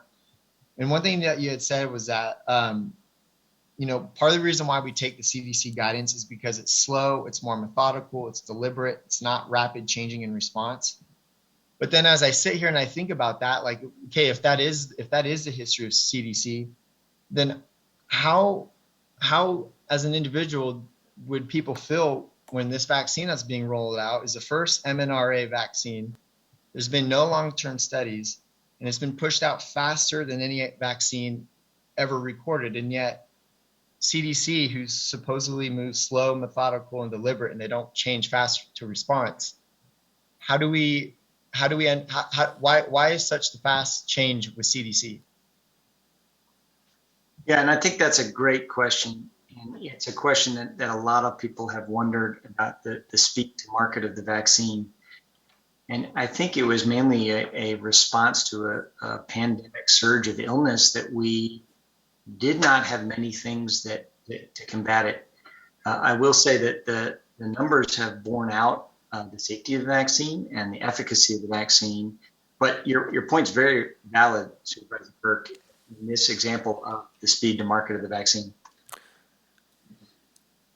So and then go ahead, Dr. So the other thing I would add is, we look at the development of mRNA vaccine, is that really the story started 10 years ago when the National Institute for Allergy and Immunization was looking, or infectious disease rather, was looking for candidates for SARS and for MERS, the other two coronavirus with pandemic potential.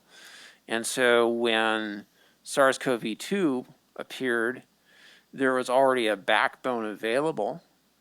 And then it also speaks to the infusion of cash. When the president initiated Operation Warp Speed, he threw billions of dollars at vaccine development, just like a war effort. So if you throw billions of dollars at a problem and are able to pull energies away, resources away from other projects, you shorten that timeline and you're already building on a known backbone. So I think, again, if you think of it as an 18-month time period, you're discarding the past that had already been existed in terms of research on mRNA vaccines.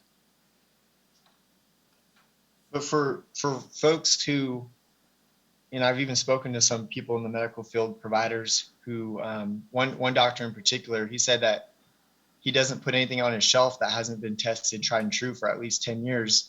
So even if you put a $5 billion out of vaccine, that still doesn't supplement the long-term studies. I mean, how do we justify that? So I think, again, looking at long-term safety of vaccines, so looking at retrospectively at other vaccines that have been produced, we know that the majority of their shortcomings appear in the first year, just like with myocarditis, just like with clotting issues. And getting to Supervisor's Half comments about the VAERS data, that's where we identified those problems. Is had there not been VAERS in place, that examination of the VAERS data, then we would not have known about those. And again, those are small numbers. I think it speaks to the value of sorting through a lot of signals and finding real data, finding a potential problem and addressing it.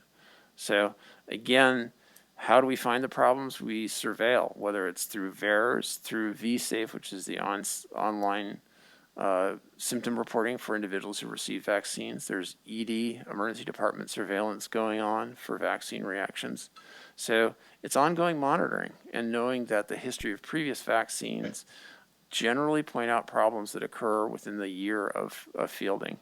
And again, that's why Pfizer, we were expecting them to get fully approved a month and a half ago.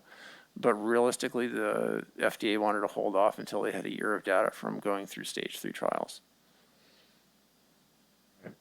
But with a discussion about boosters basically becoming an everyday part of life, the way I interpret that is basically every 9 months to a year, we're going to be introducing a booster, and there's going to be that year-long waiting period. So maybe people who are skeptic about the vaccine or the booster, that's kind of in the back of their mind is, well, what about that 1 year period? But yeah, I don't have I don't have a choice to resist this if I want to stay employed.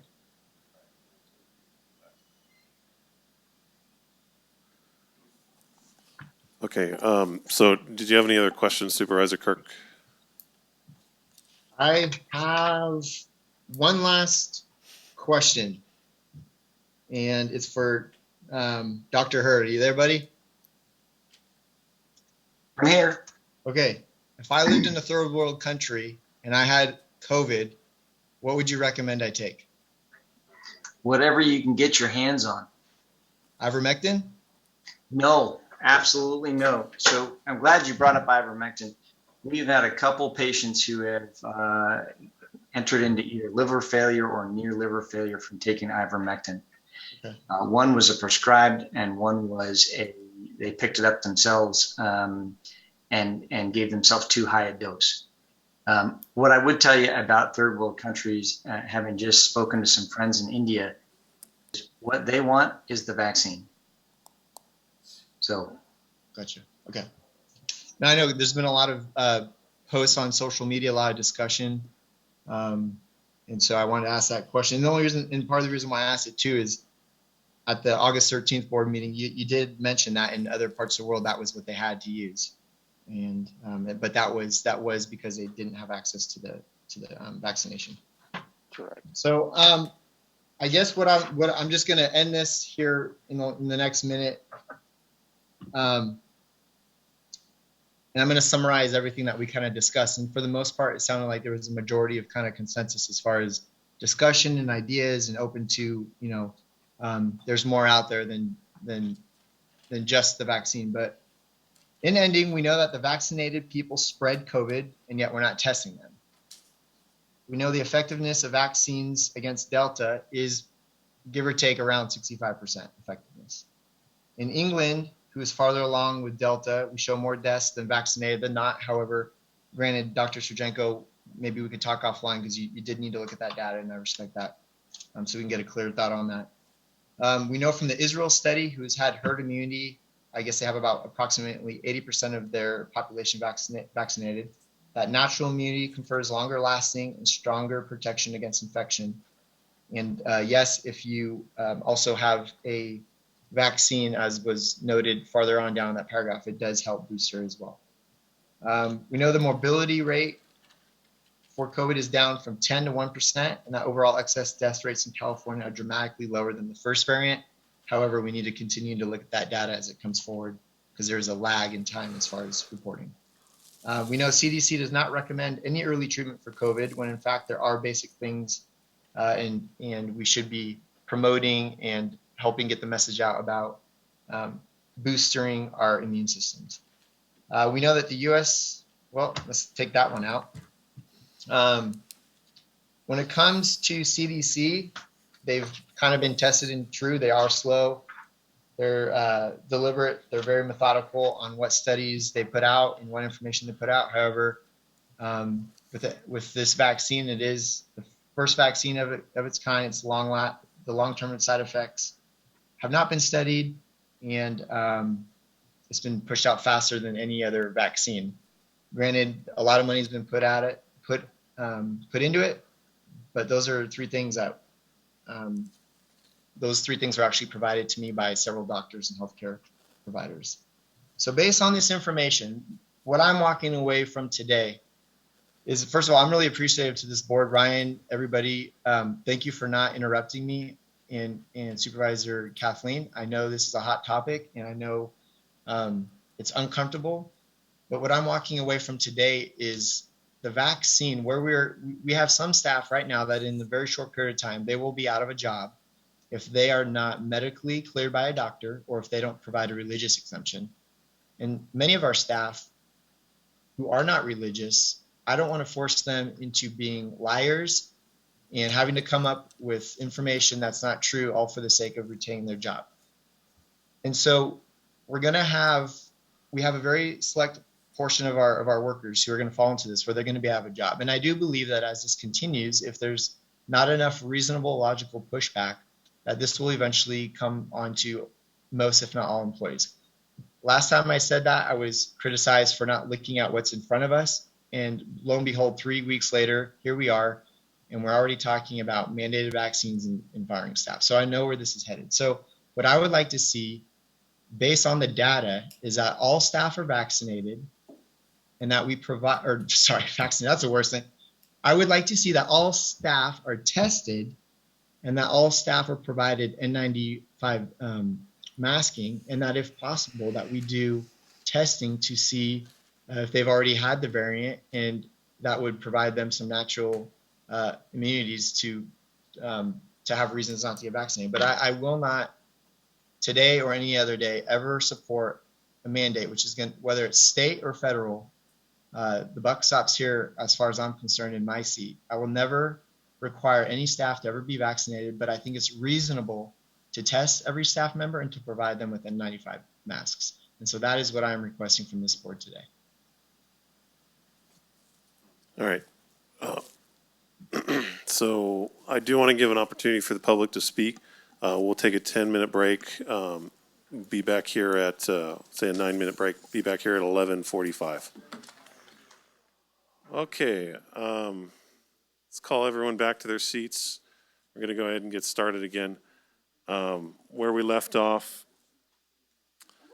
we had talked, excuse me, could you take your seats, please? Sir? Thank you.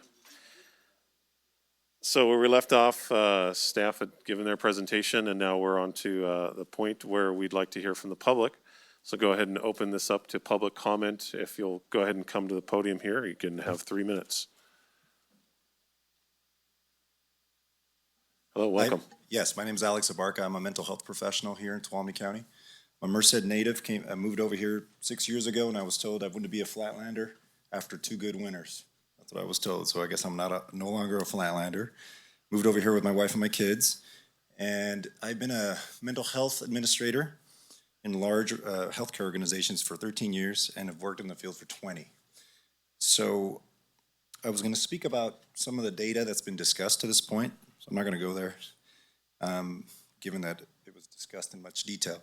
But what I will discuss is the anecdotal things that I've discovered in my practice. So I treat, most of my patients are from this county, and I've had about 5 patients that have taken the vaccine, specifically. Of these 5 patients,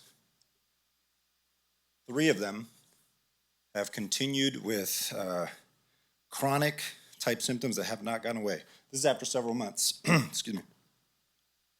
So anyways, so this ranges from chronic pain, fatigue, what's called brain fog, and I consult with doctors all the time. This is a term being used by them, brain fog or COVID fog. This difficulty with thinking or remembering, kind of short-term effect. Also aphasia, where they're having trouble speaking the words that they're thinking. So these are my patients specifically that I've observed over time. And I know we've been talking about a lot of data, both locally and nationwide, but I'm speaking about the things that I see in my practice here and in speaking to community members, because I know a lot of people around here. So the one thing I find appalling, it's actually shocking to me, to hear, with all due respect to all our public health experts here, I'm not hearing the other side of the topic, just like Kathleen said. There isn't much talk about alternative strategies for healthcare, for improving our health. All I'm hearing is take the vaccine. Also, when releasing data to the public, about, specifically about people in the hospital that have either gotten ill or dying. I would appreciate data about comorbidities, because if we're gonna start talking about demographics, and speaking of vaccinated and unvaccinated, I would like to hear how many of those people had obesity, other comorbidities. That would be important to know for the public to make an informed decision. And in regards to mandating shots, look, guys, my hearts go out to everybody that's experienced deaths, especially COVID-related deaths. I know of a few. And what I would say is, you don't want the bereaved to be looking in your direction when it comes to decisions like this, where you're deciding what somebody does with their public health, their health decisions.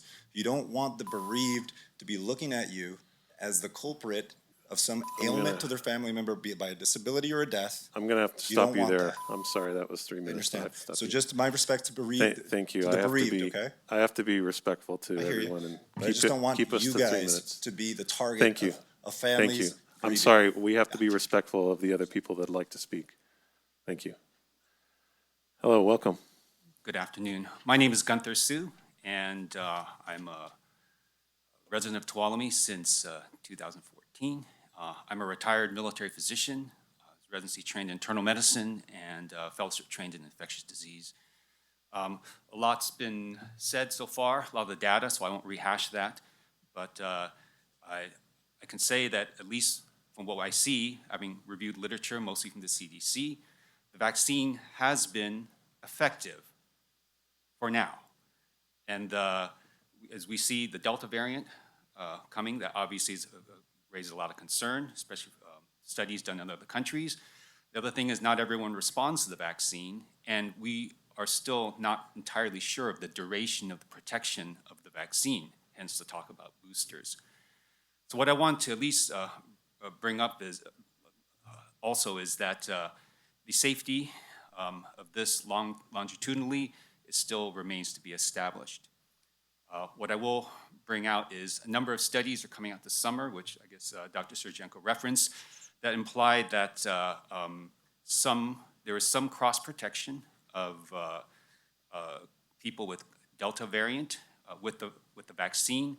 However, more recent data in the numbers show that this is dropping down to the neighborhood of the 40 to 70% instead of the 80+% as we'd seen in the past. So with that, I'm very concerned about the way forward. Unless they develop new vaccines to be able to tweak them to better handle the variants that are here, Delta, and the future ones coming, I think that the fact that the vaccination becomes more of a moving target, and that trying to mandate something from old technology or vaccines compared to what's coming down the pipeline does seem a little bit dangerous, just with the fact that you are immunizing for something that's rapidly changing and we're not staying ahead of the curve. And last of all, I believe natural immunity is real, although testing against the Delta variant is still needs a lot more data. And lastly, I believe that employers, patients deserve to make their own health decisions. They can consult their family, themselves, and their physician, and that needs to be a personal decision, not mandated by politicians. Thank you. Thank you. Hi, I'm Hello. Pete Akel from Big Oak Flat. Supervisor Half's proposal talks about the importance of early treatment for COVID-19 with ivermectin and about the effectiveness of a strong immune system. I'd like to share with you an example from India, where a few states broke with the WHO, the WHO's guidance, and tried early treatment with ivermectin. The nation of India has been seeing a lot of COVID-19 cases, and the distribution of cases across different states in India is instructive, as the case count varies widely. For months, India's largest state was Uttar Pradesh, 230 million people, so 2/3 the size of the US. They've been distributing free ivermectin for home care. Also, the state of Bihar, 105 million, is distributing ivermectin. Looking at the latest COVID-19 data for India, I see that Uttar Pradesh has only 239 active COVID-19 cases.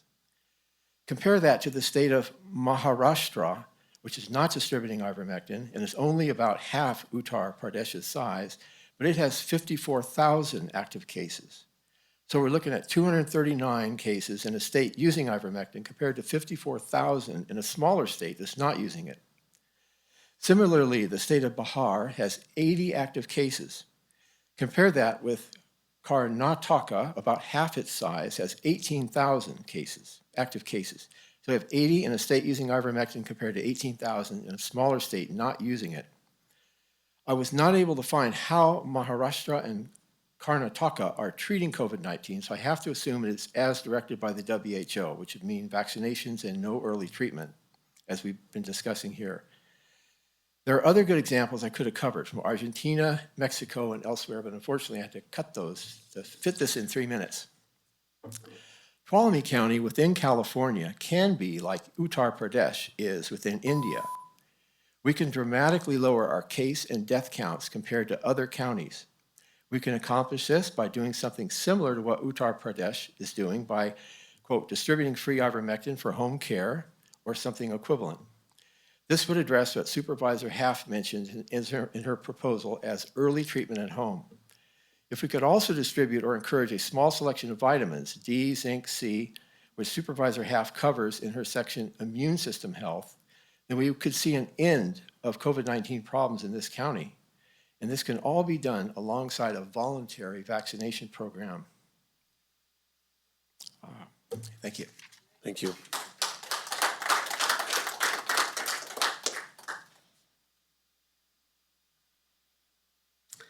Hello. Hi. Thank you for the opportunity to express my COVID concerns. With approximately 50% of eligible Americans fully vaccinated for COVID-19, it suggests that about half of the country chooses to or possibly were coerced into vaccinating. This also means that about half the country chooses not to. Whichever side of the fence you are on, please remember the government has no constitutional right to decide what we choose to put into our bodies. I ask you, our elected county officials, to seriously consider the following. Masks may help a little. If a person is sneezing or coughing, however, such a person should not be at work or out in public anyway. Otherwise, masks are basically useless since they do not efficiently capture expired virus, and they may be harmful as we are inhaling our own expelled carbon dioxide, a waste product, over and over again instead of breathing in necessary, nourishing oxygen. And the emotional toll for all ages wearing masks is yet to be known. Since it is now clear that the vaccine does not prevent the vaccinated person from contracting and likewise spreading COVID, is the county prepared to test every county employee on a regular basis, not just the unvaccinated? Keep in mind, those vaccinated may test positive from the vaccine. The natural progression of a virus is to mutate into different variants. The COVID-19 mutation is being driven by the vaccination. The variants are more contagious, but as with any virus, the variants have become less and less severe, especially to those who are unvaccinated. It is of serious concern that we are ignoring the multitude of respected doctors who are putting their careers on the line by speaking out against what they know is wrong.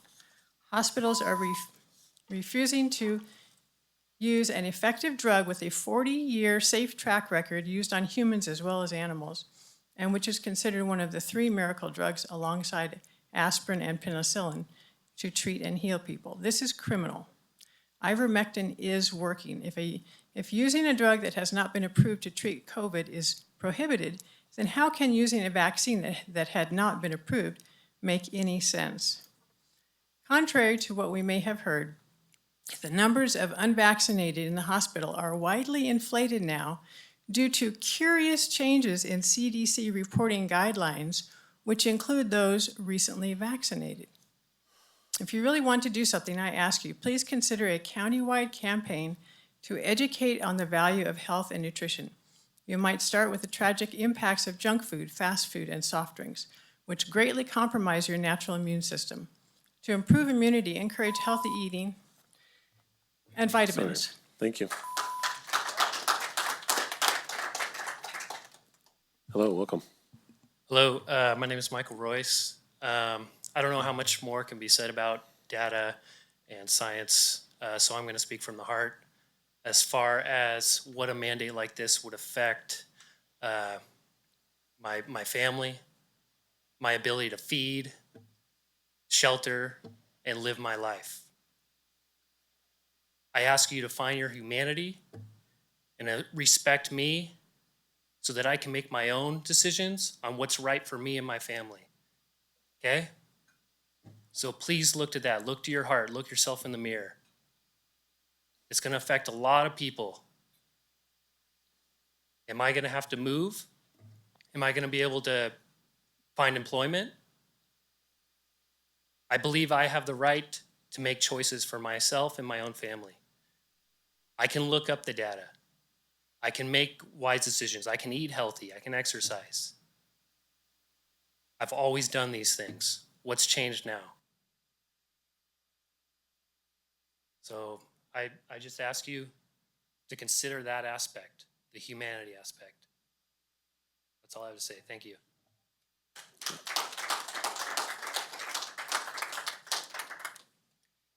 Mr. Royce is certainly compelling. Thank you. We have to ask ourselves why, I'm from Groveland, by the way, why does the USA have the highest death rate for COVID in the world when we spend more money and supposedly have better experts? And it's because the suppression of the idea of early treatment for people diagnosed with COVID. So I would refer you all to the testimony of Dr. Peter McCullough, and he knows more than any doctor you have met or ever will meet in your life. He's a practicing cardiologist. He's also treating COVID patients regularly, and he's a university professor in Texas, one of the most well-respected researchers in the world. He says through the studies that he's done in collaboration with scores of other doctors and other studies that he wasn't involved with, that there will be there has been an 85% reduction in hospitalizations with early intervention after someone has tested positive for COVID, but before they have been hospitalized. So the idea that Dr. McCullough is conveying is that we should implement a policy of early intervention, which we're not. And you can look, I got this document from the county right here today. There's not a single bit of useful information in this document. People wasted their time producing this about what to do if you've caught COVID, other than wait until you're hospitalized. So given this, Dr. McCullough recommends a list of personal health care advice, what to do at home to take care of yourself. And even more importantly, a list of clinics. And there are clinics all over the country, including here in California, that provide COVID early intervention treatment. And there are many treatments, not just ivermectin. There's many. There's the steroids. I'm not a doctor. I don't know them all. But you can go see what Dr. McCullough says about this. Okay, and finally, look, if you've already had COVID, you're immune. The studies show this. It's not controversial. And in spite of what Dr. Sarjenko says, well, we don't know how good your immunity is. I'm sorry, they have a study of 67,000 people in Israel, and natural immunity is far better than the vaccine. So please exempt employees that have already had COVID. Thank you. Okay, thank you for listening to us. I'm going to try to get this in under the shot clock here. From the CDC website, adverse effects from the vaccine. I'm just going to read from it. Anyone can access this if you wade through what they have online. As of August 27th, there have been 13,911 deaths, 14,327 life-threatening adverse events, 18,098 cases of permanent disability, and over 133,000 hospitalizations and emergency room visits following COVID vaccination reported. Facebook is censoring me from reading this, so they're blocking it right now as I'm reading this. So I can't finish it. But anyways, that's the data. According to 2 CDC whistleblowers, this VAERS data is underreported by 10%. It's soft reported and it's not required to be reported. So they say at least 40,000 people have died from the vaccine and they suspect as many as 100,000. I'm going to switch and go over here real quick. You read about this in the papers a lot, but here's 2 celebrities. They get the attention. Fully vaccinated New York Jets star Vinnie Curry diagnosed with blood clots, out for the season. That was from August 25th. And then if you guys read about Oscar de la Hoya, he's in the hospital now. He's had both vaccinations and he's in serious condition. And then the last thing, I think I can get this in, ivermectin, a multifaceted drug of Nobel Prize honored distinction with indicated efficiency, I'm not sure if I'm saying that word right, against a new global scourge, COVID-19.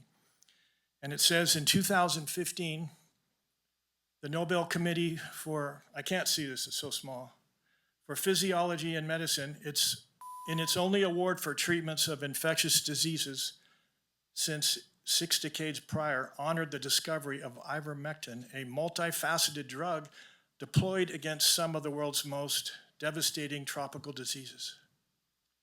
So, thank you. Thank you. Hello again. So first I want to thank Supervisor Brandon and Goldenberg for attending the fire and watching the efficiency of our first responders. That's awesome. And I want to thank Anaya Kirk for attending the rally of up to 200 healthcare workers who were protesting the vaccine in the healthcare industry, that it be mandatory. And he was concerned about his constituents. Thank you, Supervisor Kirk. So, the board gives thoughtful consideration to the protocols needed to combat the sickness. No doubt about it. You guys, I see you're watching. Consider the concept of promoting good nutrition and healthy lifestyles instead of promoting fear with data and statistics that would cause major concern, fear, and hysteria. That's what the statistics, every time I come here, it's not good news. The local health authorities were running a public service announcement on the radio where a young child questions her mother as to if she could eat 12 packs of sugar. And the mom naturally says, well, no, honey, that's bad for you. And she says, well, Mom, that's what you just did, drinking that Pepsi. So this was something that the health department was doing. I haven't seen anything like that in relation to COVID. How about something like encouragement as to how many people are working and healthy? Every time you give those stats of how many died and how many, how about 30,000 are working and are healthy and are out there? Yay, so we can cheer on and go, yeah, we can make it. We can overcome this together, Rebecca. We can do it together. And how about there are positive things you can do to combat sickness, like exercise, good nutrition, and going outside and working in the sunshine. Those things are really effective, believe me. Now, about the positive impacts of smiling, how about that? You can't do it because you're wearing masks and telling each other, hey, right on, it's good to see you today. Or the idea of using scripture instead of saying, we should need to pray about this, say something like, fear not, for God is with you. Fear not, he can take us through this.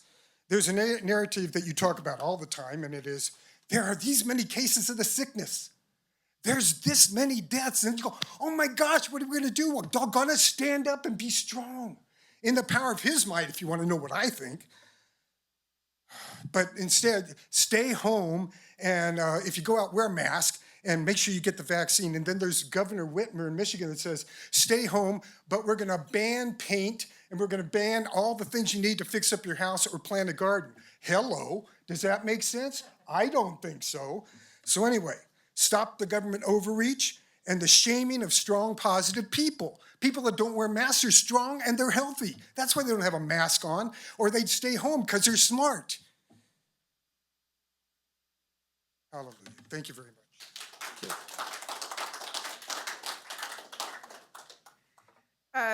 I'm Frances Kessel. I really didn't plan on speaking today. My husband was going to. And I know one thing he was going to bring up, and I did. So I just wanted to bring it to your attention.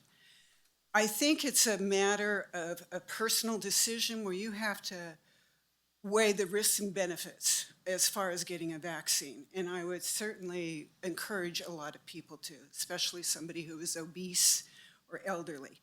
But the fact is the adverse effects from the vaccine are being underreported.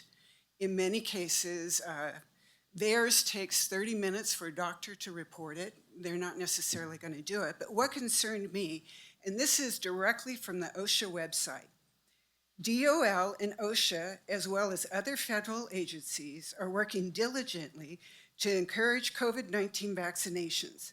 OSHA does not wish to have any appearance of discouraging workers from receiving COVID-19 vaccinations, and also does not wish to disincentivize employees' vaccination efforts. As a result, OSHA will not enforce 29 CFR 1904's recording requirements to require any employers to record workers' side effects from COVID-19 vaccinations, at least through May 2022. We will reevaluate the agency's position at that time. That is seriously not good. That's all. Thank you. Hello. Mr. Chair, my name is Paolo Maffei, and I was looking for my vaccination scar that I received as a child, and most of the people my age, mid-80s, have that. It's disappeared. And the truth is that smallpox disappeared. It disappeared because people got vaccinated. It was that simple. So anyway, we thought we were nearly through this thing. The unvaccinated, in my view, have set us back a year. We hunkered down again, and so the economy suffers. The ICU is full, including at least one person who was vaccinated.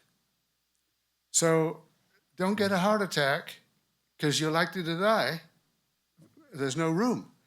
I mean, how unnecessary this is. I can't address anti-vaxxers and science desires. Their awakening will probably happen when someone close to them gets sick, or hopefully not on their own deathbed. I will address you, responsible for the county employees. You're responsible for them. And in my view, it's irresponsible to have them go to work alongside co-workers who are not vaccinated, and people who choose to put others at risk of a virus that's mutating every day. In this morning's Union Democrat, there's a new one, the Mu virus, whatever that is. So we're no longer at Delta. And it's more viral and more deadly. Every new one is more successful as a virus. And that virus they can take home to their families, to their elder parents, and to children who are as yet unvaccinated. And it's not about being sued, although that's a distinct possibility. It's a moral responsibility. Exercise the power you have invested in you and declare simply, in my view, get your shot or stay home for unpaid leave. Simple choice, a sore arm for a day to save people's lives.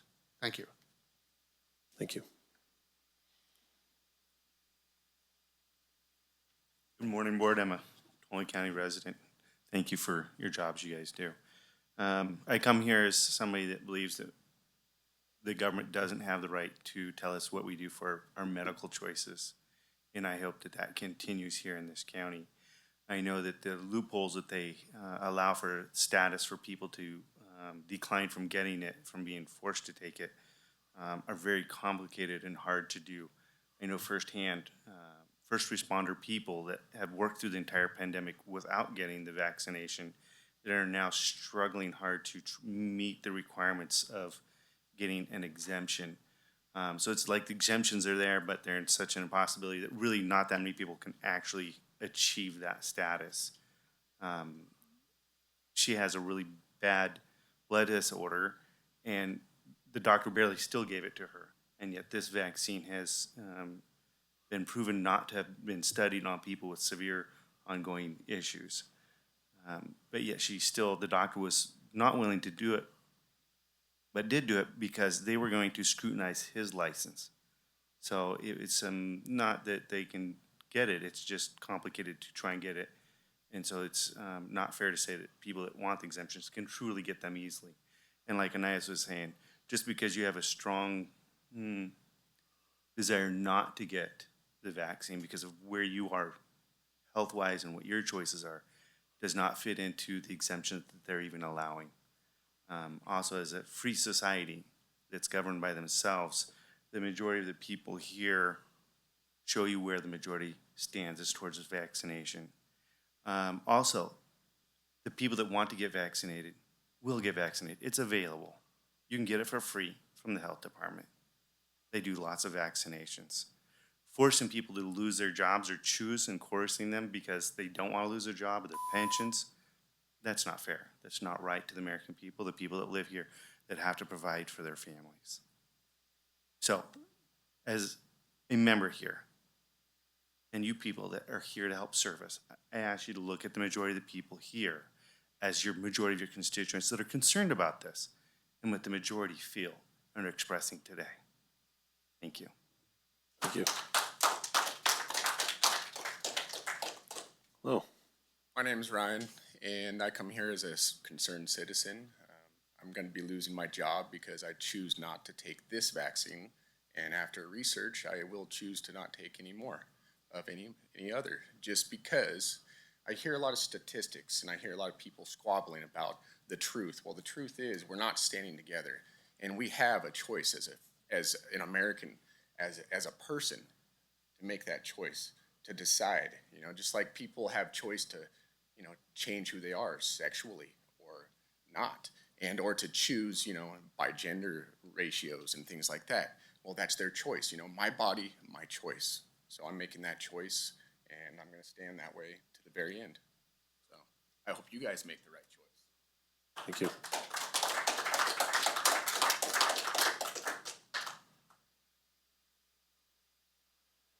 Welcome. Afternoon, Board. Sheriff Bill Pooley. There's a lot of, I know you know this, but there is a lot of angst and anxiety amongst staff as to what steps you may or may not take, and I know you haven't made a decision where you're gonna go. But first and foremost, I wanna thank my staff for being out there every single day, despite the risks to them, their families.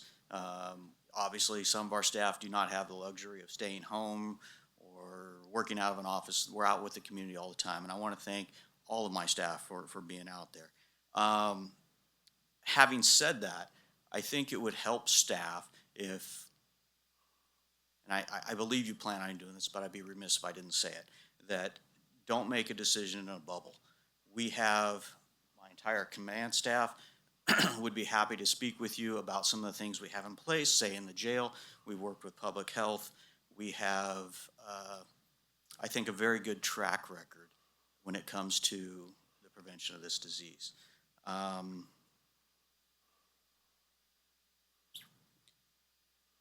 I think that there are a lot of impacts that may or may not occur depending on where we go as to how will we dispatch.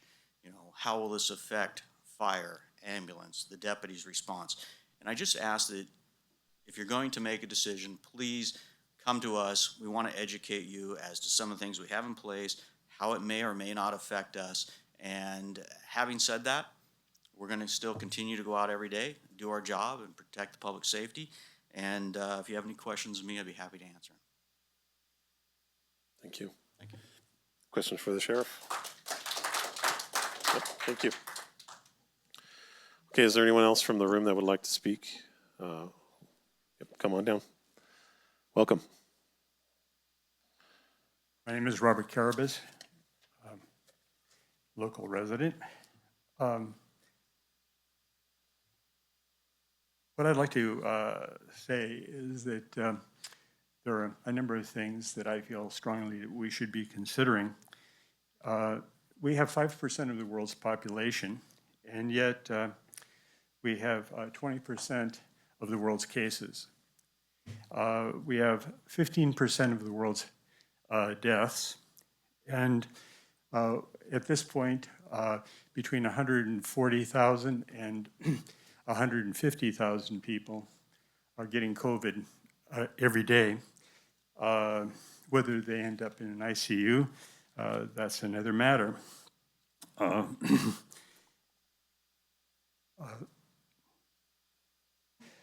I regret that this has become such a political issue.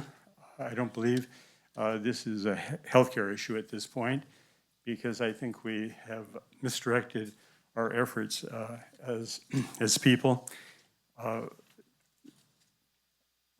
of the things that I think we should be struck by is that the CDC has stated that due to the anti-mask effort in the United States, of the 660,000 people who have died, 400,000 would lost their lives unnecessarily. And of course, the unvaccinated in America allow the spread of COVID, and also they are the natural source of variants that are developing and are being feared by our healthcare providers, because they know that if we get a variant that can get around our vaccinations, that we will no longer have half of the people in the country helping us. I urge everyone to get vaccinated.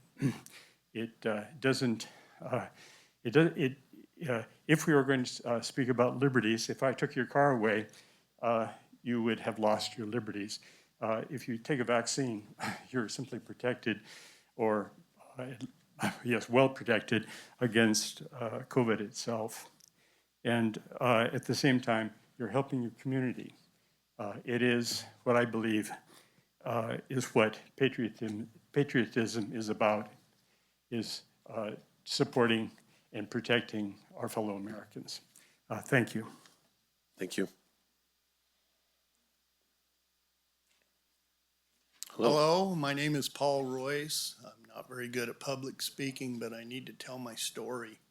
A couple months ago, I tested positive for COVID, and I have pre-existing conditions. I've had my left lung removed, and I have COPD, and it's a serious thing, and you're probably wondering why I didn't get the vaccine, but I have autoimmune problems too.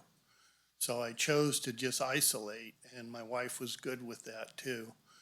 But when I tested positive, I became very sick, and I could feel myself going downhill. And my wife and my daughter-in-law found an online doctor that prescribed ivermectin. And I took it for 5 days, 5 pills a day, each day. And one day after taking the pills, I started feeling better because it had gone into my chest. And I know I was headed to the hospital, but I didn't want to go see a doctor at the hospital because I'd spent months going through surgeries, and I had a fungal infection in my lung, is why they removed it. And I didn't want to go to the hospital anymore. I'd gone through enough of that. So the ivermectin was successful, and I'm here to tell you that today. And I don't care what doctors say. They're trying to take it off the market. It works. And you can overdose on anything you want, and it's going to ruin your body, okay? But if you take a right dose, and there were no side effects from ivermectin. So I'm here to tell you, do not mandate vaccines. That's all I'm saying. It's the wrong thing to do. This is America. Don't take people's rights away. So that's about all I have to say. Please consider that. Thank you. Thank you.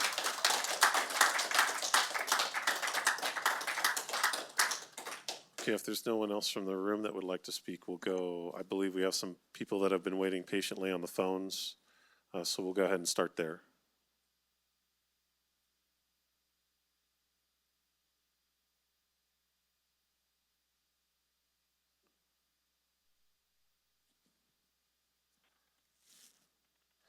Hello. Good morning. We can hear you.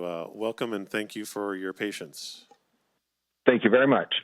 Thank you for letting me talk to you guys this morning. I wanted to address one issue more than others, and that's you probably heard the country Israel mentioned time and time again. And that's because their case rates are higher now than they were last year. Their vax rates are higher now than they were last year. So that begs the question, what's going on? They were given as an example of pandemic response in the world. And now they are no longer considering 2 shots to be fully vaccinated. They now want the booster to be considered the fully vaccinated level. Their breakthrough cases are alarming. And according to what I can find, at one point they had 78% of their population above 18 years of age vaccinated. So far ahead of us, making, us look like we need to catch up. But if we catch up to those rates, can we expect those same results? Because again, they're dealing with Delta variant, the same variant we're dealing with. And there is also some people talk about the variants, but not very many people seem to know how many there are. There's the Alpha, the Beta, the Gamma, the Delta, the Eta, the Iota, the Kappa, the Lambda, and the Mu, plus 4 who have not been given phonetic names yet. And all of these seem to show increased resistance to the effect of the vaccine. They are showing mutations that are changing their spike protein, which we designed our vaccines off of.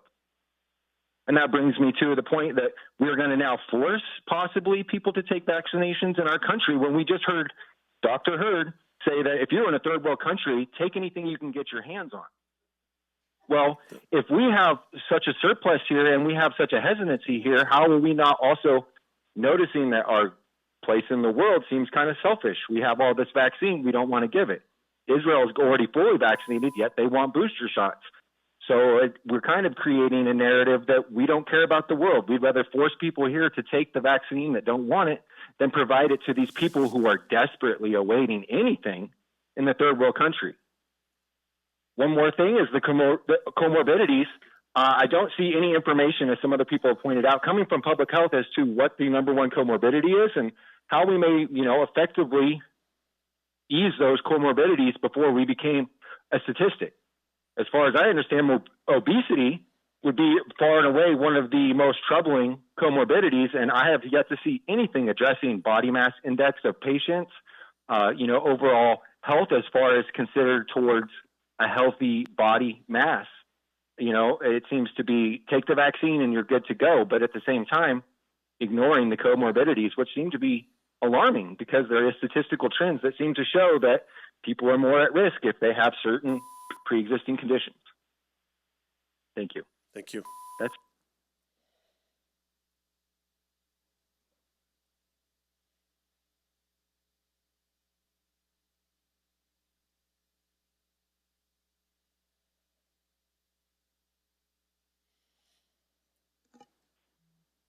Okay, hello and welcome. Hi, thank you for giving me a chance to speak. I'm calling not only as a Tuolumne County resident, but also a Tuolumne County employee. I wrote a letter to the board several weeks ago in regards to my stance on the mandating of the vaccine and also of the mandating of the testing. I won't go through the whole letter just because a lot of what I was speaking of has been covered today. But there's a few things that I did want to mention. The first questions that I have as a county employee is if this vaccine is mandated and something does happen to an employee, who is going to be liable for that?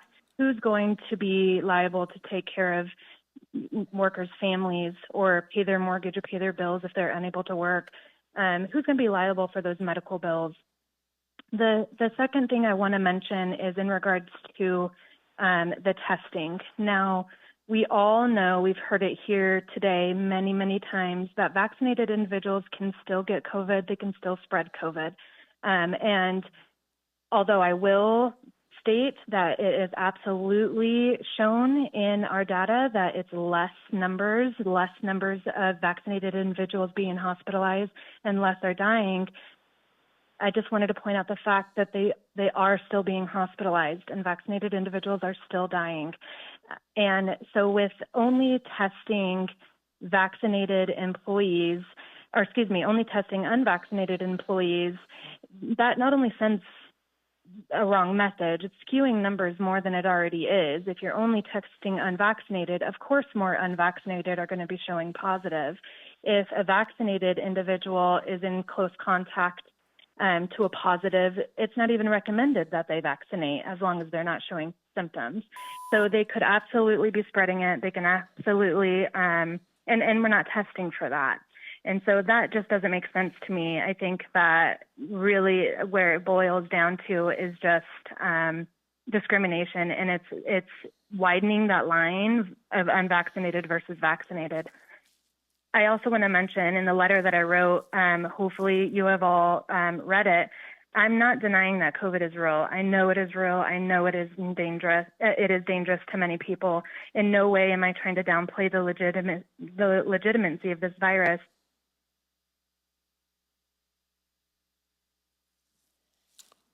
I think you cut out there. We don't hear any. If you're speaking, we can't hear your voice. Okay, she had about 16 seconds left, so I guess hope that will suffice with her comment.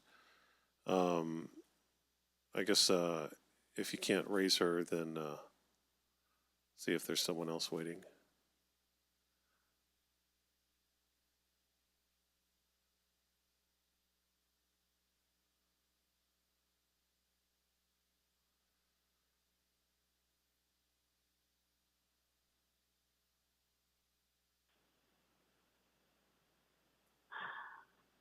Hello, welcome.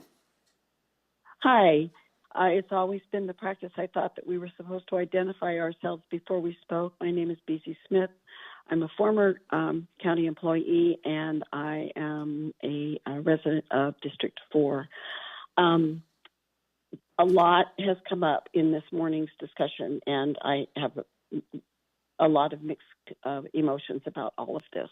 The one thing I would like to comment on is somebody in the room made a comment about how obviously the numbers of people in the room that are speaking to you on behalf of not requiring the vaccines and not requiring masks, the fact that there were so many people in the room of that persuasion must mean that that is the majority view in our community, and I don't think that that is quite a fair, or certainly I don't even think it's a factual thing. There are plenty of people in this community who are very much in favor of mask wearing and encouraging the vaccines to be implemented as far and as wide as we can, so that we can help be a part of the efficacy of getting this thing to turn around.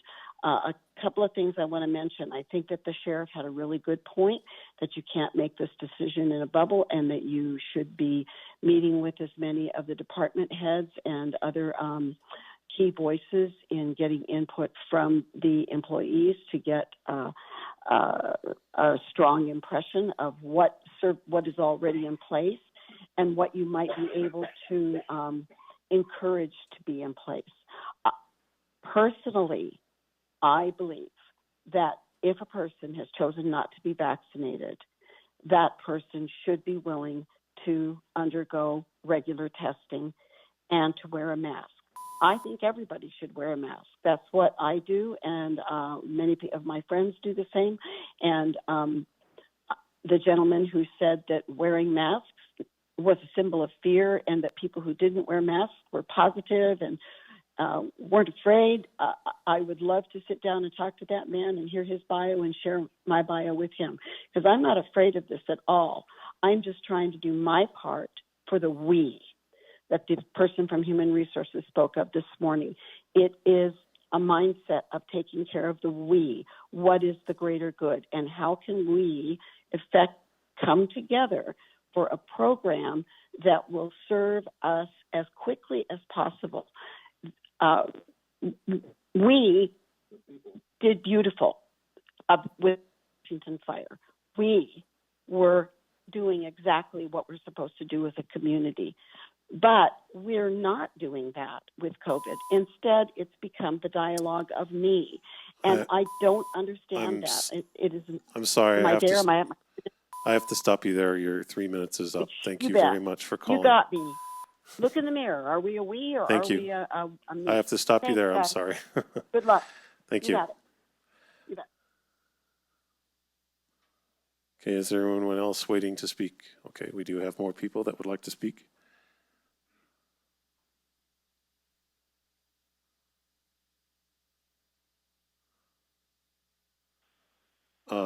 So we're talking to folks that are on the phone right now, so we'll let them have their time. If it's we did close the speaking for the room, but if it's okay with the board, we can open that up again. Okay, but let's let the folks on the phones speak first since they've been waiting. Okay, please continue. Hello. Hi, you're on with the board. We can hear you. Okay, thank you. This is Marvin Keschner. I am not present in person because I'm not willing to be in a room where many people are unvaccinated and not willing to wear a mask. I owe this to my grandchildren who cannot be vaccinated. COVID's not a joke. I have friends, I have relatives who've gotten COVID and are still suffering long-term effects. COVID risks are real, and please do not characterize them simply as fear. In my opinion, personal freedom ends when your actions threaten others. You can't go to school unless you're vaccinated for a major disease. People don't want to work where they can be easily exposed to COVID and then bring it home to their families, especially their young children who cannot be vaccinated yet. In addition, the Board of Supervisors has a responsibility to county residents. If a restaurant on Washington Street chooses not to require vaccinations and masks, I can choose not to go there. But if I need a building permit, I have no choice. I must go to that office. You have a responsibility to make that area safe. Vaccines and masks are the best tools we have available to us now. Let's use them. Companies across the U.S. are using these tools to create a safe workplace and also to protect themselves from being sued.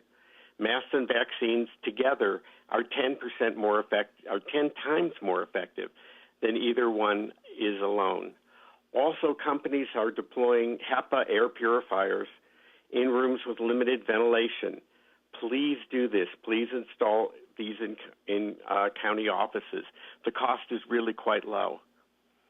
As Supervisor Half knows, I support alternative medicine. I support developing treatments for COVID. We should do that.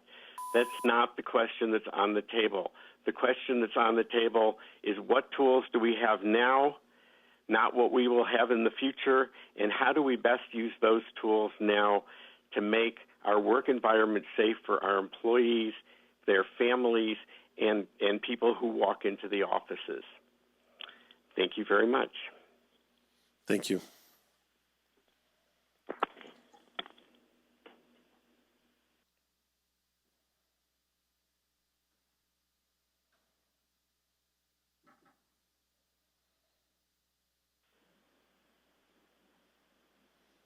Hello and welcome. Hello. You have an echo, so if you could turn the audio off on your listening device and just speak through the phone, and we can hear you. I thought I hit the off button, but that's fine. My name's John Kiter. I'm on the phone to speak about mandated vaccination requirements for county employees, and I urge you in the strongest terms possible to oppose such a requirement. It would be unethical to favor imposing a coercive requirement on our county employees. Unless a vaccine is found to be 100% efficacious and 100% safe, there'd be no need for coercion. People would line up to take it as a personal choice. But instead, some governments convince themselves they can impose a mandate on their employees in a classic bait and switch maneuver that's clearly unethical. hire an employee under one set of conditions, then impose new conditions under threat of loss of employment and income. It is coercion, pure and simple. Please, please, please oppose the imposition of such a requirement on our valuable county employees. Let personal freedom be a hallmark of Tuolumne County, not coercion and compliance. Thank you. Thank you.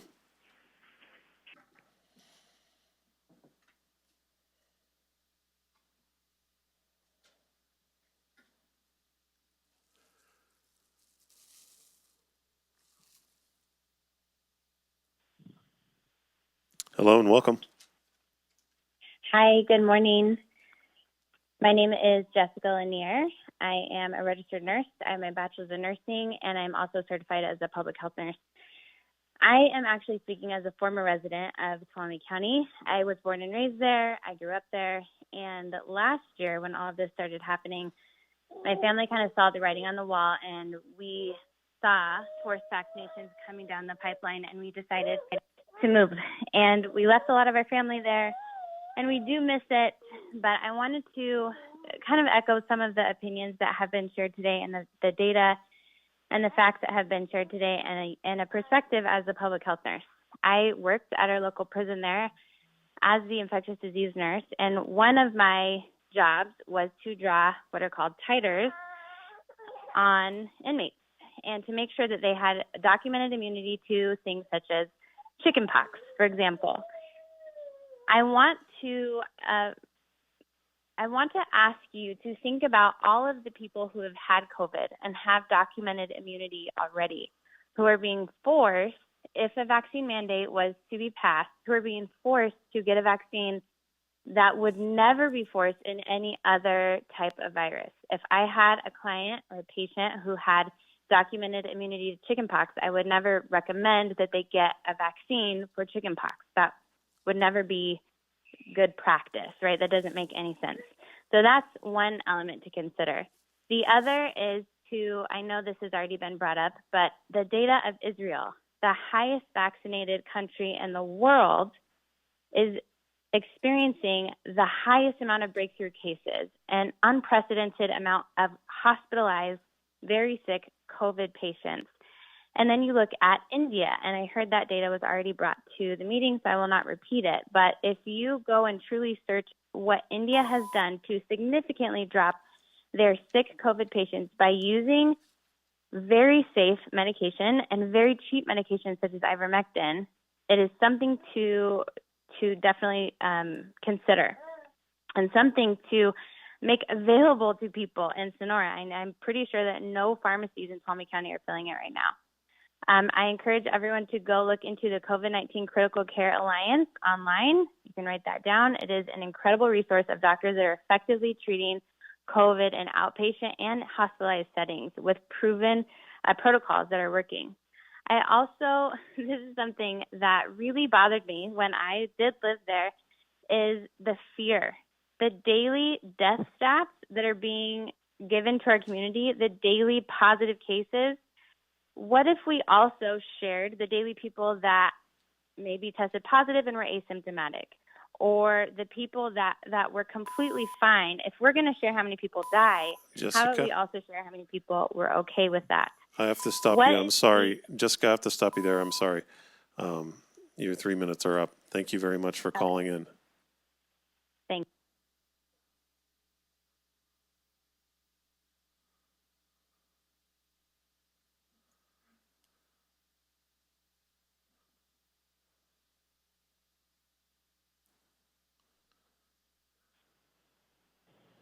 Hello and welcome. We can hear you. Hi there.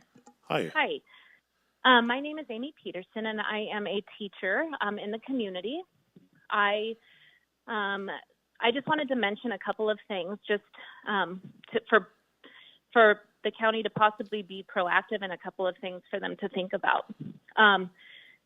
Just this week, we've had a couple of people that have passed away that were fully vaccinated and that wear their masks. People on campuses that have been vaccinated are now testing positive for COVID. and having to quarantine and quarantining multiple people when they're fully vaccinated. As the nurse that just came on and spoke said, it's really, really important that we look at the fact that when people go and get the vaccine and they sign the sheet that gives their okay to get the vaccine, they do sign that they can still get it, carry it, and pass it. And we've noticed lately, and I know that some county workers have said that the county doesn't want to report the fact that people that are getting the vaccine are getting the second round of the coronavirus twice as bad. And we've also had some deaths from that aren't reported. So the thing that worries me with pushing these mandates is the fact that we don't know the long-term effects, but they're starting to come out right now and people need to pay attention. It's sad to know that we have to be coerced into doing something and not knowing the facts on it. And again, a vaccine, like the last nurse said, it eradicates a disease. This is not eradicating anything. It seems to be starting to make a difference on the other side where more people are getting sick and more issues are starting to happen. So I really hope that we pay attention to those things and that we know that the vaccinated can still pass it. And I wanted to talk about the flow chart that the county put out for the public schools, our county health department. For one, it's extremely discriminating, but we've seen at a local school this last week just how poorly that flow chart works. So discriminatory, number one, because students who are a close contact to somebody who tests positive, if they're vaccinated, they come right back in the classroom within 24 hours. If they're not vaccinated, they have to test to go back in the classroom and then test twice a week for 10 days, and they're excluded from extracurricular activities. So if you can go sit in a classroom with students and you can go do PE, why are we pulling the extracurricular activities? I don't know. Is it a way to try to push everybody to vaccinate? I don't know what the answer to that is, but it's extremely discriminatory, and it caused a shim sham in one of the schools this last week, and you guys can look that up. So Amy, I have to stop you there. Amy, your 3 minutes are up. Thank you very much for calling in. Well, thank you, and I hope you look into those things. Thank you very much. Thank you. Okay, do we have anyone else on the phones? Okay, so there was one person, I lost track of where they went, who wanted to speak. If there's anyone else in the room that would like to speak, would you please line up on the wall? Because we do need to continue on with the meeting. So it gives us an idea of how many folks are left wanting to speak. Yeah. Hello, welcome. Thank you, Mr. Chairman, members of the board. My name is Cooper Kessel. I've been an employer in Tuolumne County for over 40 years, and I wanted to speak briefly today about informed consent. And my personal opinion is that a choice that a person makes about their own health care needs to be made by them, not mandated by government. What I would look forward to from government is accurate information so that an accurate choice can be made. What I wanted to bring to your attention today is a piece here related to the Occupational Safety and Health Administration, OSHA. So we've been dealing with OSHA for a number of years, and I'm going to read, I did some online research, and this was the recent publication, Vaccine Related, addressing the question, are adverse reactions to the COVID-19 vaccine recordable on the OSHA record-keeping log? The answer to that is Department of Labor and OSHA, as well as other federal agencies, are working diligently to encourage COVID-19 vaccinations.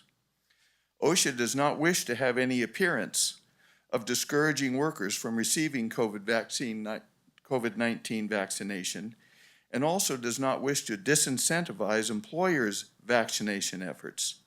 As a result, OSHA will not enforce employers to record worker side effects from COVID-19 vaccinations through May 2022. We will reevaluate the agency's position at that time to determine the best course of action moving forward. So I don't appreciate a government agency choosing to not report accurate data and make it available to the public. And that's my statement for today, and I think my 3 minutes is up. Am I right? Oh, 30, About 38 I'm gonna and keep counting going now. seconds. Okay, so as an employer, I would, and I have maintained to all my employees that their choice of getting a vaccine or not, how they choose to treat the COVID is up to them. We enforce or we recommend all of the precautions, wearing masks and whatnot, but ultimately whether or not to get a vaccine, that's up to the individual themselves. I would not want to, as an employer, to be mandated that I would have to have my employees get vaccinated in order to come to work.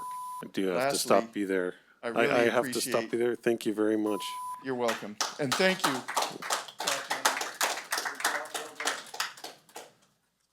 I'm sorry, it's just hard to sit here all day and listen and not get up and say something. Welcome. First, I want to talk about anti-science. Unless I'm mistaken, science is a open discussion of conflicting ideas. And somehow we've come down to there is a right point of view, and that is science, and anything that's opposed to that is anti-science. That's the antithesis of science. I'm sorry. We need to have an open discussion. And really, this has led to a loss of trust. People have been watching the CDC flip-flop. They've watched Fauci say he didn't fund the lab and then later said he had to fund the lab. There's all kinds of just loss of trust created by the government. Why are frontline doctors being suppressed? Why is it so hard to get information from places like Dr. Corey and Dr. McCullough? One of the reasons I think that we're talking about vaccines and escapes of infections from vaccines is because the COVID vaccines are what are categorized as non-sterilizing. That means that when a person is vaccinated, they are not necessarily immune to passing on the vaccine. So the vaccine isn't really a vaccine. It's probably more of a therapy than it is a true vaccine. And when it comes to managing county employees, I'm reminded of a great proverb I heard when I was working that said, "The beatings will continue until the morale improves." Thank you. Okay, so we're well past the time when we would normally break, and so we have to give our staff time to have a break and get lunch. So we're going to break until 1:30 and then reconvene on this issue.